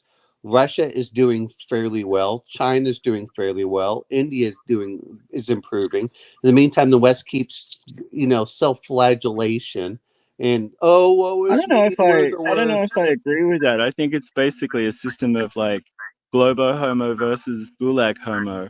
Like No. I mean, if you actually look at it, because I did, if we're being brutally honest, It's the I think effect of I atheism. think that we're copying their systems of control while criticizing them as being undemocratic. No. We're copying their old versions. Their newer stuff is different than what they used to have, with the exception of China and its social credit system. Okay. But California would go to love St. that. Petersburg. we're Go adopting. to St. Petersburg and say that there's a war on. Like Shadow wants to you'll live get in put in a a border van. state. And No. it's I gone mean, to if you look crap. at it, it's India. India doesn't have that, and Russia doesn't have as much of it. China's doing it, and we're just trying to copy China. That's all it's India happening. doesn't have toilets, and China like you can't China use an has escalator without They it have catching fire. toilets. They have toilets. The whole thing that everyone knocks. You couldn't pay me to live there. Well, which part? Like everything else, where? Anywhere. Actually, if you're retired, that's why they listen to old people and not anyone else. I came out of the ground You here. are allowed to criticize America, L. Everyone is allowed to criticize. I mean, we know what our problem areas are. Well, a lot of American drug problems addicts can be talking to explained. themselves, A lot of dancing American problems can be that's a problem explained. area. Like, American for problems are example, caused by government. people accuse Americans of being insular and incurious about like the rest of the world, but the fact of the matter is, but every time we get curious, somebody jumps up and says we're culturally appropriating them. You could travel the US your whole life and not see everything there is to see there, though. Like, right. So I mean, that's the side effect of. We have subcultures all over our country. Well, it's a very big, here's what it comes down big to. Country in that sense. Europe doesn't matter. Australia really doesn't matter to us because you're 4,000 miles away. You don't affect us in the normal aspect. We matter to you in terms of your security more than you realize. Well, we like you. You don't. No, you don't. You don't matter to our security. Okay, well, you can pack up the several bases that you have here then. Like, okay. Cool. Okay. That is your security, and I agree. We could pack up our bases. It wouldn't make any difference to our security. We'll see. It would. We'll see. How would it make agree us, with James? How would it make any difference? The only thing we're taking from you guys, other than your uranium, which we can produce here at the United States if we wouldn't sell it off. No, we have an important base there in Australia. Well, the US is the US is the biggest investor. The US is the biggest investor in Australia alongside the UK, and then China follows that. So, I just want to say I love Australia, and I don't agree with everything being said. Well, no. I'm going to. You guys have great opals. Hey! Look! My whole point is we don't need you to do it. We just want to, unless we want to expand our outreach, which is the whole point.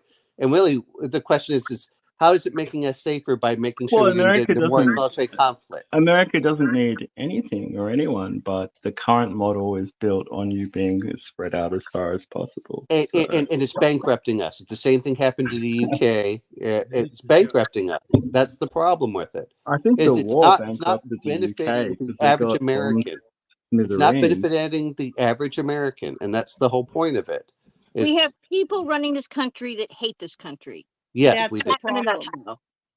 Which And is it really kind of doesn't a doesn't unique matter phenomenon what if you think party they about it. belong I don't know to. whether They I don't hate know the whether or country. not they hate Yes, it. I they think they do. just don't. They I have think the they just right don't really to. see it. I think They they are No, just no, not they see it as an saying that interchangeable. we need to I shred the think they just see all Constitution and the Bill of countries as like, Rights, and oh that no, we need a new one, and that somehow these special super smart people are going to write a better one in which, you know, rights or privileges from the government, and that'll work great. Real quick, Al, those immigrants that you're talking about right here, those are There's more. well, Those no, are just the ones we know about. they're on a mission. They're on assignment. They've Yeah. been given debit cards and you know, free walk in to do all kinds of damage. They're not hurting. That's a They're plan. setting up that's little communist tables around the country and other countries. Yeah. Obama do you didn't want to just sell it. see? The United Do you States want to sold see it. things George We had that the Bush illegal sold it. lab here. Clinton did. They're all the same. They act like it's one or the other is completely ridiculous. They don't care about the people, which is what they used to do.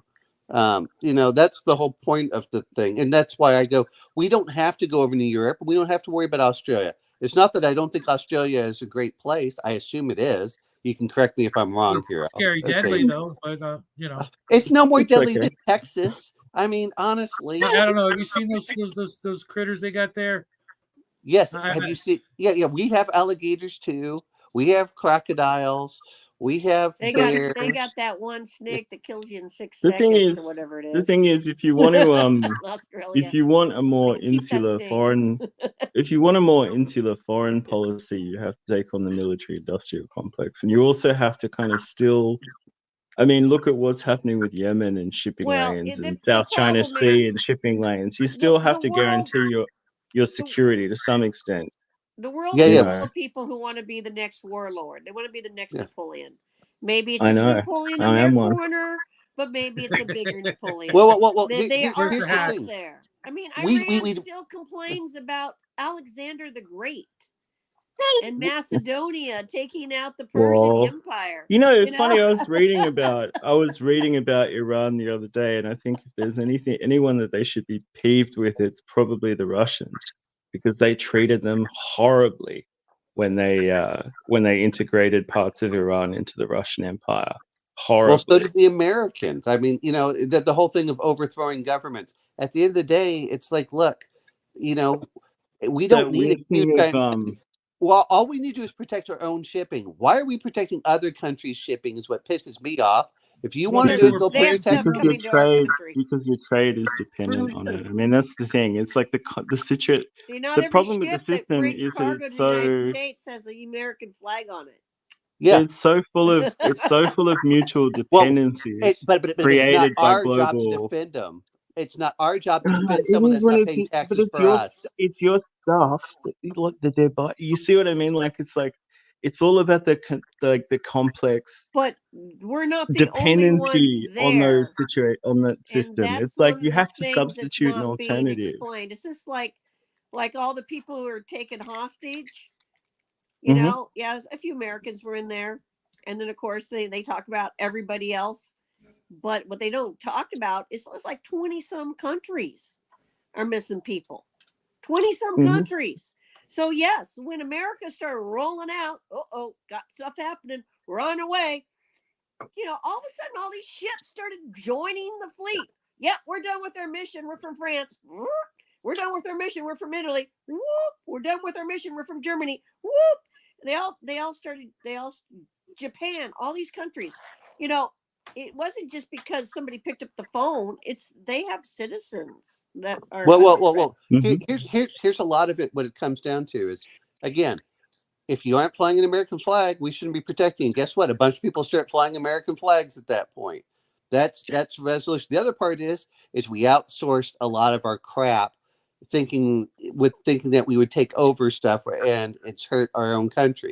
That's what gets me bad. Well, even the whole model doesn't work very well. It's like we're always told to be concerned about the environment, but to me, making things overseas and then shipping them halfway around the world, and then the US literally subsidizing China's postal service so I can buy a monkey wrench for $6 is not good in terms of carbon production. You know what I mean? No, they're Like, gross they're gross and it's not polluters good in terms of jobs inside either. the Like, planet. I could pay $12 for the monkey wrench and keep someone here employed and save a whole bunch of pollution. Well, James, we all know this. We know this inherently. The problem that we have is our politicians sold us out on that. That's the whole point. Yeah, because it was look, the politicians, they all buy stock and stuff. Okay. That's how they become millionaires. And so it's about what works for their global company. Hey James, that one's for you. Economically at the time. So if it means moving the factory to Indonesia while it's profitable to be in Indonesia, that's what they do. And then when it's not profitable to be there anymore, or Indonesia gets wise to the toxic dump that's been committed, mega super fund would be here, mess that they've made, then they just move to some other country and do it all over again. And so you've got people in charge kind of globally. They're kind of like they're locusts. Okay? Well, all we do is outsourcing our pollution. So this whole idea, because I was just in a meeting with everyone and they're all talking about carbon dioxide and all this stuff. And guess what? It's meaningless in the West because the Chinese and the Indians and the Russians don't give a damn. Produce 25% less. Stalin once received more when we want to. Yeah. So it's the equivalent when they do the statistics. We come up looking pretty good compared to everybody else. Also, we take in waste that other countries produce that they don't have a way to deal with, and honestly, we don't have a way to deal with it. Like, you literally waste from other countries comes to the United States. You literally do actually pay a subsidy. You do literally actually pay a subsidy to China so that their shipping is cheaper. Though. I know. Well, it's through the USPS as well. It's weird. Well, no, I know, and that's the. But see, all you're doing is telling us everything we already know, and we're agreeing with you on for that. But it's really coming down to the United States needs to downsize its footprint a lot. It's not like we can't protect our own borders if we have a strong Navy. We can put up a wall in the South. That's also the cost and energy we're now footprint of infiltrated heavily by all the drug cartels. The cost and energy footprint of manufacturing is going down anyway, so there's no reason why we can't have things made locally and not travel thousands of miles by ship. How many caught on fire? Is it 6? 9? I stopped counting. Well, no, but I mean, but that's the whole thing is these people who claim that they care about stuff really don't. I saw them.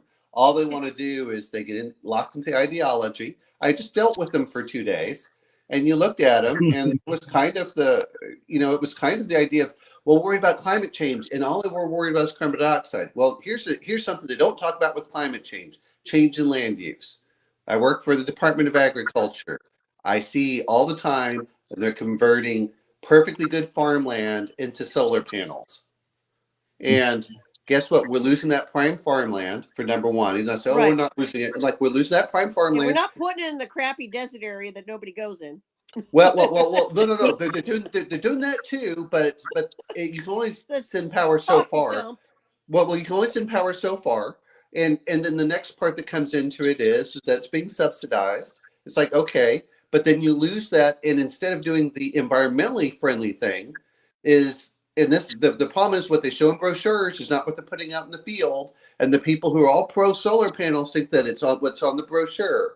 Versus, I know because I got to go to a meeting, and next week I'm going to deal with some of this, and like there are ways of having, and there's always trade-offs. There are better ways of doing stuff, but the other point that comes down to it is, I hate saying this. Guess what, Europeans? Go fuck yourselves if you're not going to defend yourselves. If only 5 countries in NATO are meeting their requirements, guess what? If we aren't defending you, we aren't breaking the treaty. It's really NATO's whole purpose is. Dude, take a breath. Take a breath. No, Grandma, I understand. I understand. Well, hold on. I want to say one thing because your tangent could go on for 20 minutes. Grandma, the reason that they don't put a lot of those solar farms in the deserts anymore is because they realize that if it's windy in the desert, it sandblasts the panels and they cost too much to replace, which is why you see a giant million-acre, solar panel farm like out in the middle of Nebraska now. Right, right. Well, It's there's the same. downsides I've to got every Okay, location. go ahead. You know, pro and cons. And honestly, I tell people this all the time, and they get mad at me because I'm in California. There's no such thing as green energy. There is a production cost and a toxic chemical cost and pollution cost to every component that goes in that solar panel. Mm-hmm. It's a trade-off. Sure, but Yeah, solar it's all a solar trade-off panels are much system. more. And I've tried to explain how the the grid system works, at least in the United States, and that you can't there isn't a honest to God, people think that there's that they really don't know how the electricity works at all. And I said it's a fragile system. That's why if something goes wrong, like too much power or not enough, it collapse whole seaboards and stuff. Like it takes out multiple states. And That might be they your just don't your grid, understand. but solar has been way more successful here than there because people integrate it into their roofs rather than concentrating it on good farmland. You know what I mean? Like it's more of a complementary Well, source of they energy. put solar on I know top of the people houses, who but you last can storm blew absolutely them off. Okay. produce excess energy. By the way, like I know people who sell it back to the grid because they're Okay, producing so much. Okay, so I have friends who are doing this, and guess what? They're not paying them for that solar energy anymore. Yeah, they don't pay them anymore. They're just ripping them off. See, Yeah, it's all so turned into a big con job here in the United States. So now and everyone's I'm not the paying other part for is, something and like this that. is the other thing, because this is something I have to deal with next week with solar panels coming in. Is it, instead of having multi-use on the land, you're just trading it for one to be more efficient. But again, electricity can only go so far before you get too many losses. That's a big factor, and a lot of it is that the government subsidies are creating, instead of doing it where it makes sense, they're doing it where it makes sense to get those subsidies. Well, it should be integrated into. The problem is that we are looking at it wrong. Like energy production should be, if you really want a futuristic take on energy production, it should be integrated into building design. You know what I mean? Like that they are, they are, but that's not enough. But it's a good start. If you live in a country like Australia that's very sunny as well, it produces a lot. Okay, I'm in Texas. We have that, but here's the other problem that you get into it again. It's not that problem. People are looking at it all as one thing. It is not. You need to use both, and it needs to be used where it makes sense. The problem is need that to use both. Over. And there's the issue of the whole lithium-ion storage being toxic as well. Like, but the thing is, it's just like hydropower. It's not like these. It's not like these are static technologies, and it's not like there's no pressure to improve them. You know what I mean? Like, okay, James, I agree with what you're saying in certain areas, but what I'm saying is that it's not the panacea people are making it out to be. It's not even close. It's a supplemental energy source. The question is, a lot of the people coming here aren't from Mexico. Yeah. They're from other countries, They're just going through Mexico. Yep. I think people have an idea of Mexico that it's like I think people have an idea of Mexico that it's the Wild West. You know what I mean? But it's like actually people from much, much further south, like coming through Mexico. So I mean, or not even this continent. There's a lot of Americans that live in Mexico too. In my county, we probably have 30,000 acres of solar panels. Is what we're looking at, and then the county adjacent about 30,000. That's all good farmland, and the problem that we have, it's being taken out of being used as farmland. It needs to, and there are ways of doing it, but it's not as efficient. And I'm not blaming people, but no one has talked about, and this is the important part. No one's talking about what happens when those leases expire. They expire in 30 to 50 years. And that's the concern that we're having, and everyone's behind it, and the government's doing that. There are other issues too. When we talk about environmental, the government requires you to block off that entire area, which is destroying migratory patterns of things like deer and everything else. Yeah, it's insane. It's insane. It screws up the actual natural permaculture that takes place in an environment. To concentrate anything in like any kind of Well, surface area like that doesn't make sense. Is okay. Look, you got to understand economics too. See, if I put, which it's totally possible, if I put solar panels on my house, let's say, but I maintain control of those solar panels and the energy that they produce, then that means my local energy company doesn't get to double dip. They don't get to dip in. And then I go off the grid with them, and then they start having a cow, and then they start passing laws that says I can't do that. Just like they passed a law in the city next door to me that says they can't have gas generators. What? To power their house. Now, which And city they you will in? condemn a house for not being hooked up to the main power. Like I cannot unconnect this house that I'm in. Probably in my county. I haven't gone and looked, but I'm going to guess. If I say come out here and take your power line down, and even though I have a way to produce all my power, they'll come in and condemn. Well, They force you to be a consumer the way they want. Now, which state are you in? I'm in California. Okay. So, but I'm going to go for like I said, for Texas for certain things. It's not that. But if I was out in rural area, it would be different. Well, and a lot of it depends on what the county says. But like you said, the city will determine things. The problem really comes down to is that the regulations aren't there to encourage people to become independent and self-sufficient, which is what we're talking about with all of this. And that prevents all the buildings becoming energy self-proficient. Well, and there's other things too. Like I said, I did work for FERC for a few years, and we got to hear certain things. People are like, are you going to be for green energy? I said, look, it's not as green as you think it is. And that was the problem that we're having with some of it. Now, some of it is that like with wind turbines, they were putting wind turbines out on farms, which are fine. Mm-hmm. But here's what they didn't tell it was in the fine print. The farmer was required to take those down if the energy company left. And these are turbines that are 200 feet tall. I mean, when you really look at the blades are each like 60 plus. Farmers are going to get that down. Well, and he could pay for it, but guess what? That money's going to be spent. So they went bankrupt. So that happened to one of them. That we haven't heard too much about the other thing that comes into it is, and this is what I get mad about, is they're subsidizing them coming in, but they're not coming in and saying, look, you have to put a bond up that says when you leave, that bond will be exercised to remove the solar panels. And what we're afraid of is that company, when it's done, it's not going to be efficient to replace them or whatever, is going to go bankrupt. They're not going to be able to get anything from them. And then that farmer is stuck with all of these solar panels, which are not that environmentally friendly to get rid of, stuck on his property where he can't do multiple things to it.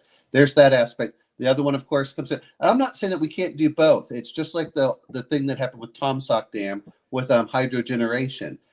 People are, I just dealt with people that are like, oh, I hate, you can just tell there's this visceral hate of dams. And I said, look, in Texas, most of our dams don't even flow water.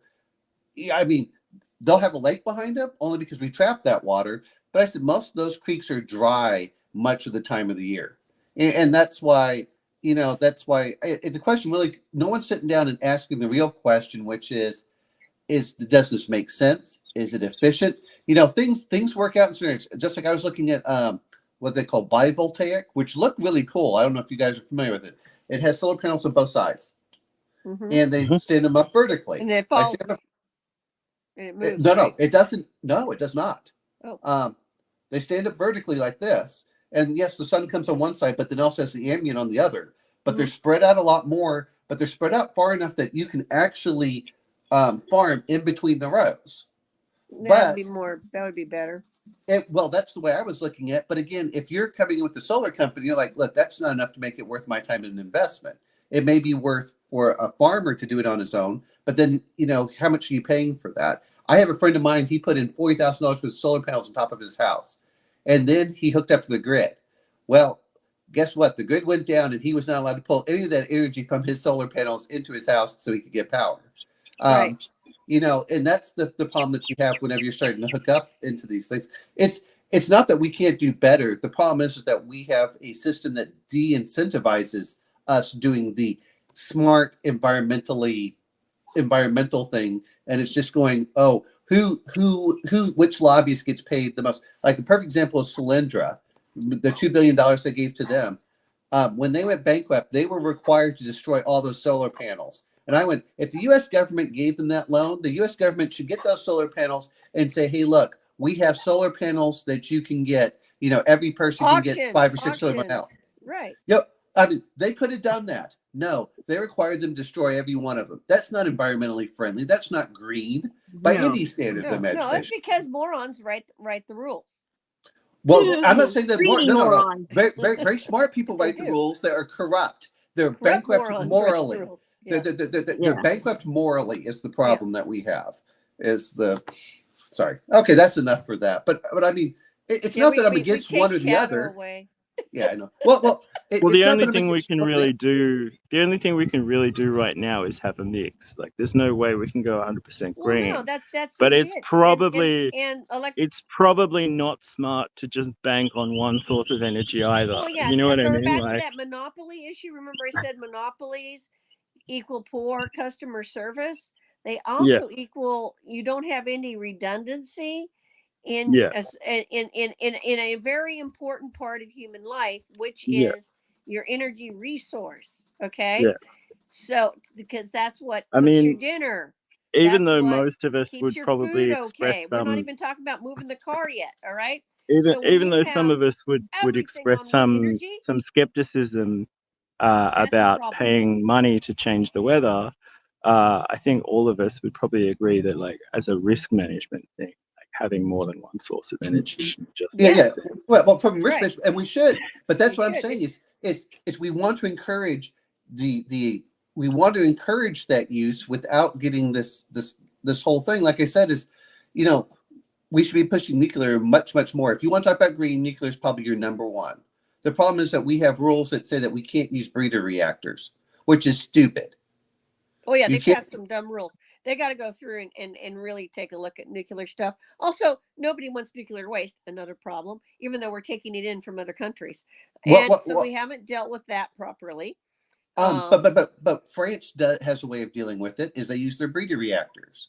Right. So when it converts uranium to plutonium, they use the plutonium as well. And that's what we should be doing, but we aren't. And that's because of, like you said, it's the government. I'm not saying that we shouldn't have some regulation. The problem I have is 2/3 of regulations are to protect monopolies, and 1/3 or the big players, and 1/3 actually to protect the public. And keep in mind, I have a defunct nuclear power plant near us. It was, first of all, it was built, and when it was built, my local power company came in and changed the plans, and they were warned by the people who build the nuclear power plant that that's not a good plan, but yes, we can build it that way. So they went with a cheaper option, SMUD did, rather than take the advice of the people who build these damn things. Then they operated it above what they were supposed to, broke it. Okay. So then they called and said, yo, we did this thing. And they're like, can we still operate it? And they're like, yeah, but you can only operate it at this percentage level. Did they do that? No. So unbeknownst to a lot of people, there was actually stuff dumped into the creeks and stuff around here. And ultimately, I found that out because I had a neighbor. He was telling, and that was before they were drug testing everybody and doing all this stuff. And he was totally on drugs, and he was out there repairing stuff. And so when it came up to vote to this power plant that never worked right because it basically got broke by people not listening to the people who told them how it needed to be operated. And then it wasn't getting repaired right because it was being run by morons. And I thought to myself, so I got a big nuclear potential bomb over here being run by morons. Yes, I'm voting to shut this damn thing down because it's being run by morons. There's a reactor in our state, but it's used for research. It's not used for power production. Well, so I mean, but for us, I have a nuclear reactor at Texas. Otherwise, it would have been great energy. Great source of energy, cash, all that, Here's part of it is so in the so when I got out of college, they were talking about doing nuclear power plants because they were having all the benefits. However, they could not do the return on investment to make it feasible because gas was too low. The price of gas was too low. And they couldn't guarantee that they'd make a profit because to build one of them takes anywhere from 10 to 20 years. And so they said, well, we can't go out that far. Again, it's the fact that we are relying too much on, and this is part of the problem of deregulation. It's not that I don't think we should have some regulation where it makes sense, especially when it's a national emergency kind of thing. But that was part of what they're going, and you look at it, and what you're finding out is all too often is what they call regulatory capture. Is the regulators are, oh, you work for this company, even though you're not supposed to, then you'll go work for this company later on, and so then they allow them to get away with things that shouldn't be done, or it's like, why aren't you having more excessive power? I mean, we should have it. Well, it's not great when a reactor goes wrong though. Like my aunt, it's not great. They were having all these powers. They could never. My aunt lives in Japan. The generator, it has generators, these reactors, and they screwed it up. My aunt lives in Japan, and she would only eat like imported meat and milk and stuff like that for years, because the background radiation in the food supply was like high. And basically, when it came time to deal with the waste, now that it's been cleaned up a couple of times, they took a vote on how to distribute, like what to do with it. And the saddest thing is, like, the Japanese thought, oh, well, it's only fair. So they evenly spread it out around the country. So okay. So whenever we go for engineering, it's called dilution is the key to pollution. Pollution, yeah, that's the old speech. And the problem is we concentrate certain things, and you can do that just like like you're talking about the nuclear waste. We have the site. It's ready to go and everything else. So it's like, no, we don't want it there. It's a decision. But then we do the other problem, which is our e-waste. We send it over to Africa, and we let small children burn it in these giant fire pits as they try pulling the little pieces of copper out. And then we feel good, like, oh, we're recycling. No, you're just shipping your waste to another country, and then you're letting them deal with it and destroying their environment instead of doing the right thing that we should be doing of proper recycling. And that's what bothers me about a lot of this, just that we outsource our pollution and make ourselves feel better. Well, exactly. And some of these. No, I was talking about what Mac was saying. Yeah. It's true, Mac. Well, no, I would love to see as an innovation in the future, more modular electronics. So you buy a phone, you can replace the battery, just plug it in the back. You can upgrade the memory, just plug it in the back. You can buy a new overlay for the case, just plug that over the front, that kind of thing, until it's a new phone. Well, that would be too smart. 20 years down the line. That would be engineering like Vulcans. We don't do that. It would be great to see that kind of mentality, because it would reduce. I mean, we're working with rare earth minerals here anyway, so there's only a certain number. Well, yeah, at some point there's going to be a rare earth mineral problem. And that's when we'll see every landfill that's currently a park or a golf course or whatever get dug up. Because where can we find that nickel? I brought a brand new dryer. And when the guy was installing it, he says, this is only going to be good for 2 years. Yeah. I've got a refrigerator that's running, 2 decades now. Well, yeah, but most refrigerators now last anywhere from 3 to 5 years. You have to understand. When my brother-in-law was take care, Squirrel. Nice of you to drop by. And everybody, you're not subscribed to Squirrel Hermit. Get your butt over there. Yeah, I should do that. He put out a really funny video this afternoon about plants. You should all watch it religiously. I watched it like 5 times. Squirrel. And speaking of environmental issues, Squirrel Hermit was in Palestine, Ohio, where it fell over and his poisoned his water supply. Yes. And what gets me about it, and this is what it comes down to, of the sheer incompetence. Oh, well, what are we going to do? And like, dude, if you're having these problems, if you're going to be a regulator, then it should be, we're going to make things safe. And I want people to be efficient too. But that was the problem with, like, here in Texas when we had ERCOT. Boy, when our power went down, Everyone's like, oh, well, you should let federal government. I said, I don't want federal government because then I have no control because the federal government can then shift the power from Texas to get Kansas. Because like, well, Kansas is much colder. I'm like, no. This comes down to, you have some of the grids where it can't do those things. But guess what they did? They fired a lot of those people. And I start thinking, if you start putting personal liability on these owners. That looks good, James. Yeah. Well, if you do personal liability, the problem I have is we have no personal liability. They're like, oh, it's a corporation. It looks radioactive. Corporations are still run by people, and those corporations, if you suddenly start throwing people in jail, guess what? The safety track could go way up. Oh yeah. If they start having to do real jail time and not country club jail time too, like no, you're going to real federal prison. What do you mean? You're going to the one with the people who eat faces of other people. Okay, going to that one. Well, no. I mean, everyone talks about it. Doesn't even have to be that. Guess what? If you suddenly get negligent homicide, you're going to go to jail for 3 to 5 years. Those are good. And by the way, you can also be held personally liable. All of a sudden, they'll be like, no. I need this to have triple redundancy. I need to have it this. Yeah. Well, see, the thing is, if breaking the law, they teach you this in business school, by the way. I know people with business majors, so they've told me. If it's cheaper to break the law and pay the fine, that's what a company is going to do. Oh yeah. Hey, real quick. Okay, hold on. Unless since this is a paint stream, I got a little tip for everybody out there. Okay. Got to bring it back on into paint. Okay.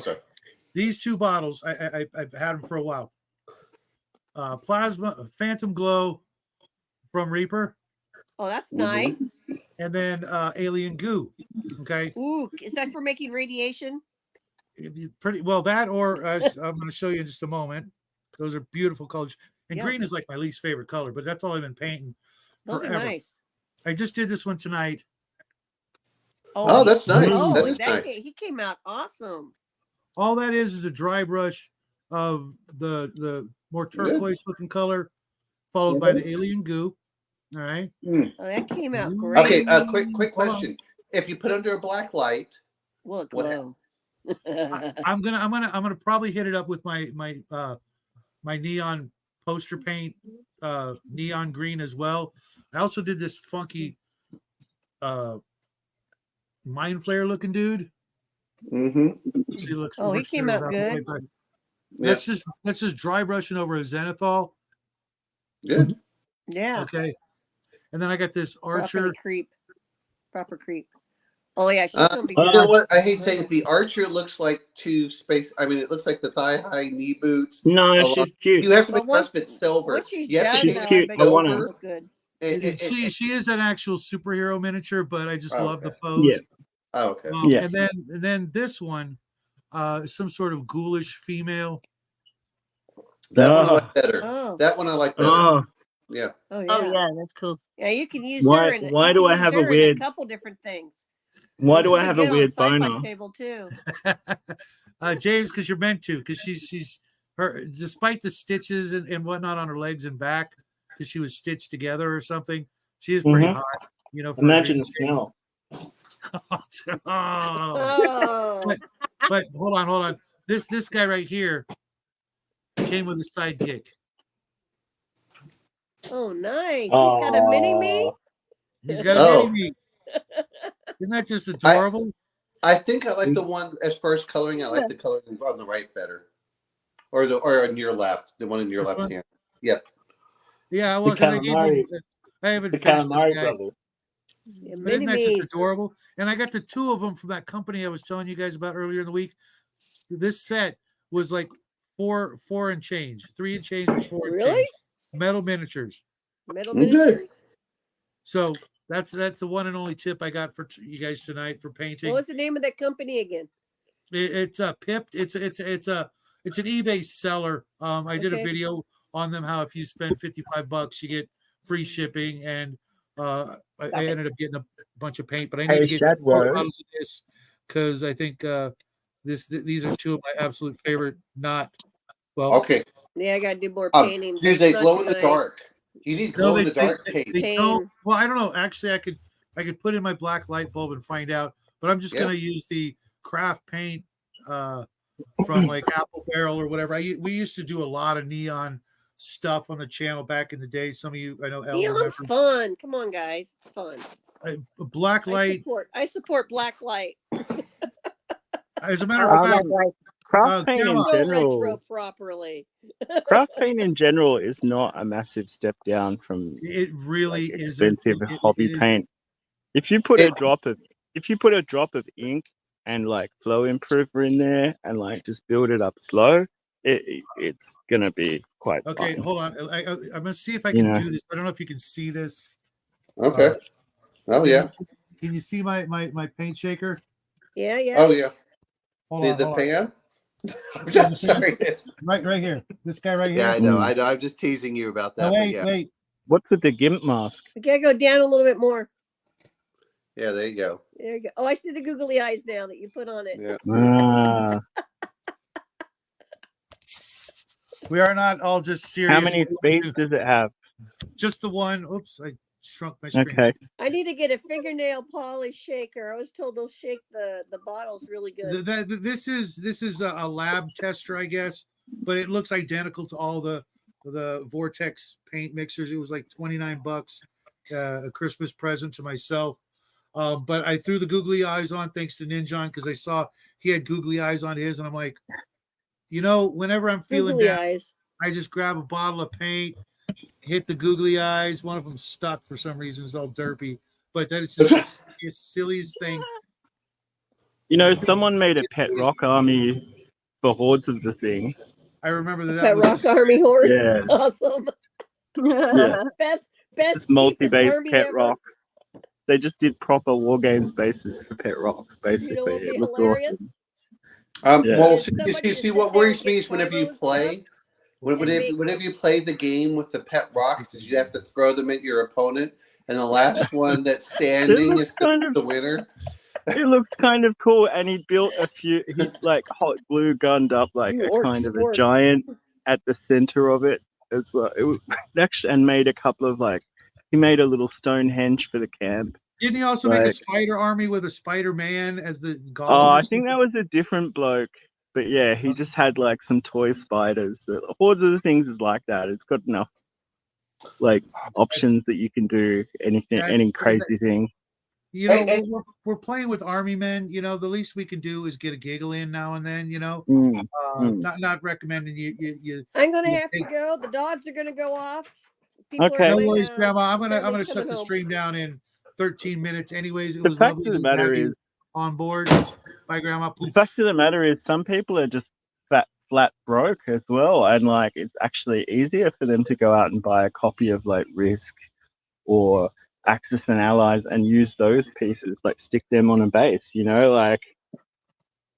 Sometimes that's all you can do. There are a lot of good board games out there. Magic Gathering made some, and there's some other ones out there. There's a lot of good deals on cheap minis. You don't have to go the expensive route. That's why I go Kickstarters. I'm doing that less and less these days. With the Kickstarters, I end up paying 50 cents to $1 a Mr. Potato Head mini army. Nice. It may be a big investment, but I end up getting my minis at 50 cents to $1 a piece. And just give you an idea of something that I got in that last Kickstarter. Look at this giant snake. Oh yeah. Yeah, well, I mean. Oh yeah, that's actually really not. Wow. Okay. Is that color shift on there as well, or have you speed paint over metallic or something? It's one of the Army Painter metallics, but I did zenithal it, and there's a little bit of speed paint here and there for the underscales and things like that. But holy for holies, it's nice. That really speaks to me, that mini. I don't see a lot of modern minis where I'm blown away, but that looks awesome. But then I would use that in Oathmark. I would use that in Oathmark as a knucker. This thing is just an abomination. I know, right? It's just an abomination. My mother-in-law, after 3 glasses of Fruitwood white wine. Okay, hold on. Here's another one. I don't know if you've seen this. It's normally very lovely. Hold on, let me blow myself up again. Look at the detail on that thing. No, I mean I like that. That's Of course, cute. I'm gonna have a couple of issues with the horse, but that's just me. You know what I would love something like Yeah. that for No, is like on a big base of halflings, like just as a base filler. And if you notice inside there, it's a gypsy wagon, and there's a whole bunch of potion bottles there on a rack for sale. It's just so Shadow. I thought originally what you were gonna do is you can put little marionettes so they can go play in that. If you could put some little marionettes in that side right there. Yeah, right there. If you look at where you are, right in there, we used to talk about all the potion bottles. If you could put some marionettes in there, that would be just perfect. So then, that's a beyond my pay grade and what have you. Shadow, but, can I ask you a question? Have you ever played Twilight Imperium? I have never played Twilight Imperium. I need 6 friends that I'm willing to let into my house, so Jackie and I can team up and stomp their asses. Yeah, that's the downside. I mean, I actually really like the look of the setting with the like different anthropomorphic aliens and like I'm probably going to pick up spaceships and stuff. Eventually, because I've got it watched on eBay, is the Twilight Imperium RPG just for game ideas. So Shadow, I think this is kind of cool for that because this is what I was referring to. At some point I just need to get your address and I can send you a lot of PDFs for some of these things, and then you can determine if you actually want the physical book or not. Medieval barf wagon? No, it's a gypsy wagon, man. And I also got this little. I'll blow myself up again. Oh, that's cute too. You know what I saw that I really like the look of is like TT Combat have all different kinds of halflings.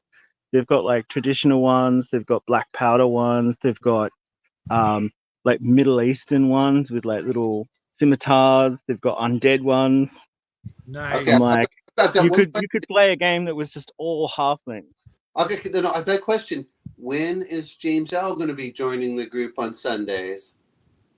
Whenever he. Well, I tell you what, I have to buy the book and read it. I have to. It's the only way I can play confidently with you, old heads, because I haven't played an RPG since I was like 14 in this format. Hold it. You don't do any more than Raven does, and she's a complete newbie. And I don't mean that negative thing. Yeah, but Raven's already in touch with the dark forces. She's kind of a living RPG. I think that's a compliment. No, but no, I mean, like when we were telling, Ravens, like you can optimize or you can just have fun. And if you don't, she's a witchy woman. Optimize everything, you'll have more fun overall. Unless that's. I have to.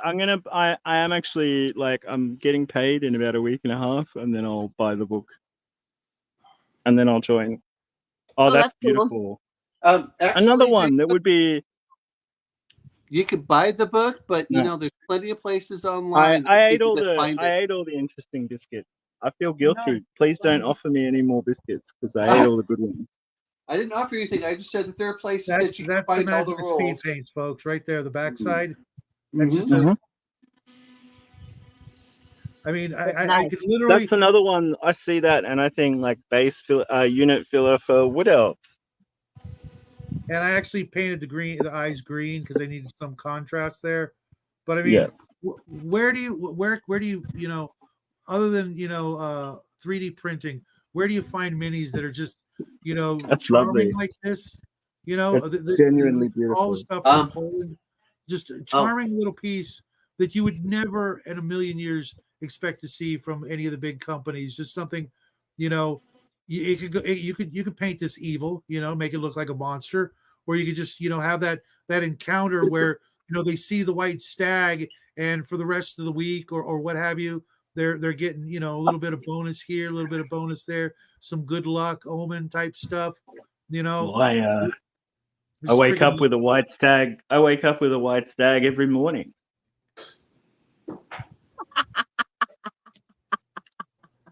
Because she's horny. I'm just waiting for someone to throw it out there. Ree looks horrified. Say hi. Hi, I'm just. Hey, Ree, long time no see. How you doing? Hello, I'm okay. I'm just trying. You good? What was that? Is he treating you good? He spoiled you rotten yesterday.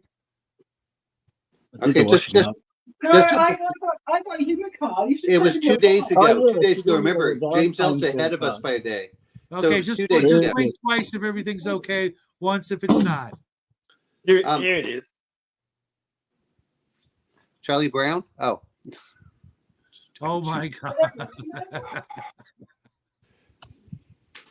Oh, and Omen, that shirt. Wow, Yeah. dude. That shirt is just. Yeah, that makes me I Lisa think I and used to her. have that tapestry in my smoking den back in the day. That's you know what? Nice. I like this. Well, it's on both sides too. So I'm not sure. That shirt is Oh, sick, cool. actually. It That is. shirt is sick. I can't wear any of those colors. I'm not allowed, but that's It's gorgeous. It's so over the top. It's like sublime. Well, you know what? If you go to Liquid Blue, you can find this. But yeah, this is one that I do like for that. But like you said, it's the I'm only allowed to wear black, white, and gray. Occasionally, a red tie. you know what? You just break out, and your wife was like, "What kind of man did I marry? He was supposed to be, this goth emo Dracula type, and instead I got Jerry Garcia." And yes, most of the time you see me in a black T-shirt, but every so often you gotta liven it up with some color. See, Ree I was telling says that Raven. Shadow is Carl McCoy from the Fields of the Nephilim. Here's the thing. Here's the thing. When it's time for me to give up this particular persona and like escape and continue the Highlander tradition, all I have to do is dress like Omen, and no one will ever be able to find me. They're going to be looking for some guy, black hat, black shirt, black trench coat, and then they're going to see a guy with a tie-dyed baseball cap and a muscle shirt and cut off shorts or khaki cargo shorts and sneakers. No, they'll never in a million years think it's me. Dye my hair brown, red, and gone like the wind. Have you I've seen? got a red coat hoodie. Have you seen the new AI that turns all of these women that have like all the tattoos and stuff into the ones that are all the thoughts and everything, and it turns them into like wholesome women in their pictures? Have you seen that AI? Why would you do that? Because it makes them more attractive. Why would you cover God's fruit? Because it makes them more attractive. Anyway, the point being is that that's what they need to do with Shadow. Is they need to take that AI and put him in, so all of a sudden he's coming into it's the different clothes of color. A pale blue disco suit from the 70s. Yes. You act like loose women aren't a service to ugly men, and I think it's terrible. Well, I'm just. With that, folks, I'm going to say goodnight to you all. Raven, don't go anywhere. You guys want to hang out in the after party, but we've been doing this for just about 4 hours. I think everybody's gone to sleep, get ready for the next work day. Tomorrow is Friday. Say goodbye to my favorite loose woman, Mac Thompson.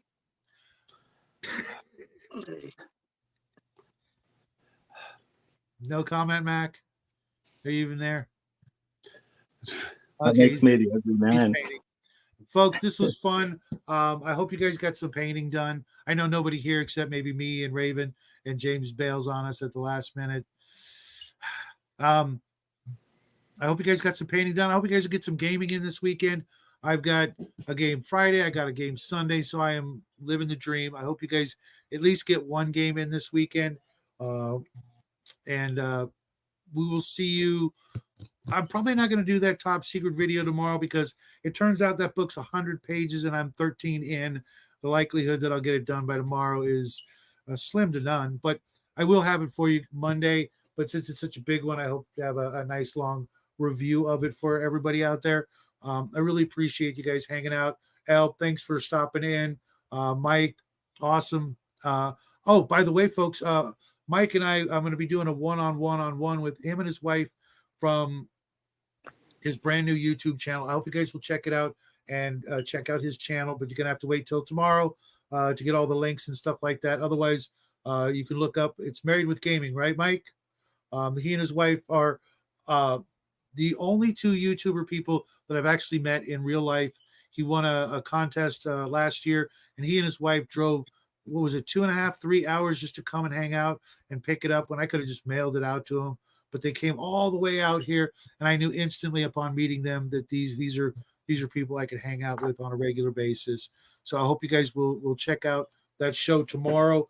It's going to be later in the evening, not my usual time, but they're an absolutely lovely, charming couple, and I hope you guys will have a great weekend and give them some love because they just started their channel out, and they're going to go places because we need more people, more couples like that game together and have been gaming, like their whole lives. But I'm going to let them tell that story tomorrow. So everybody else, have a great evening. Thanks for stopping by. Ullman, Mac, James, Raven, of course. Who else showed up tonight? Bear. RPG. Come on. Bear showed up. I feel like I missed somebody. Justin, what are you doing with your life? I hope it's sleeping. But I will see most of you guys tomorrow in the morning for Hungar, the Starvarians show. And until then, folks, happy trails.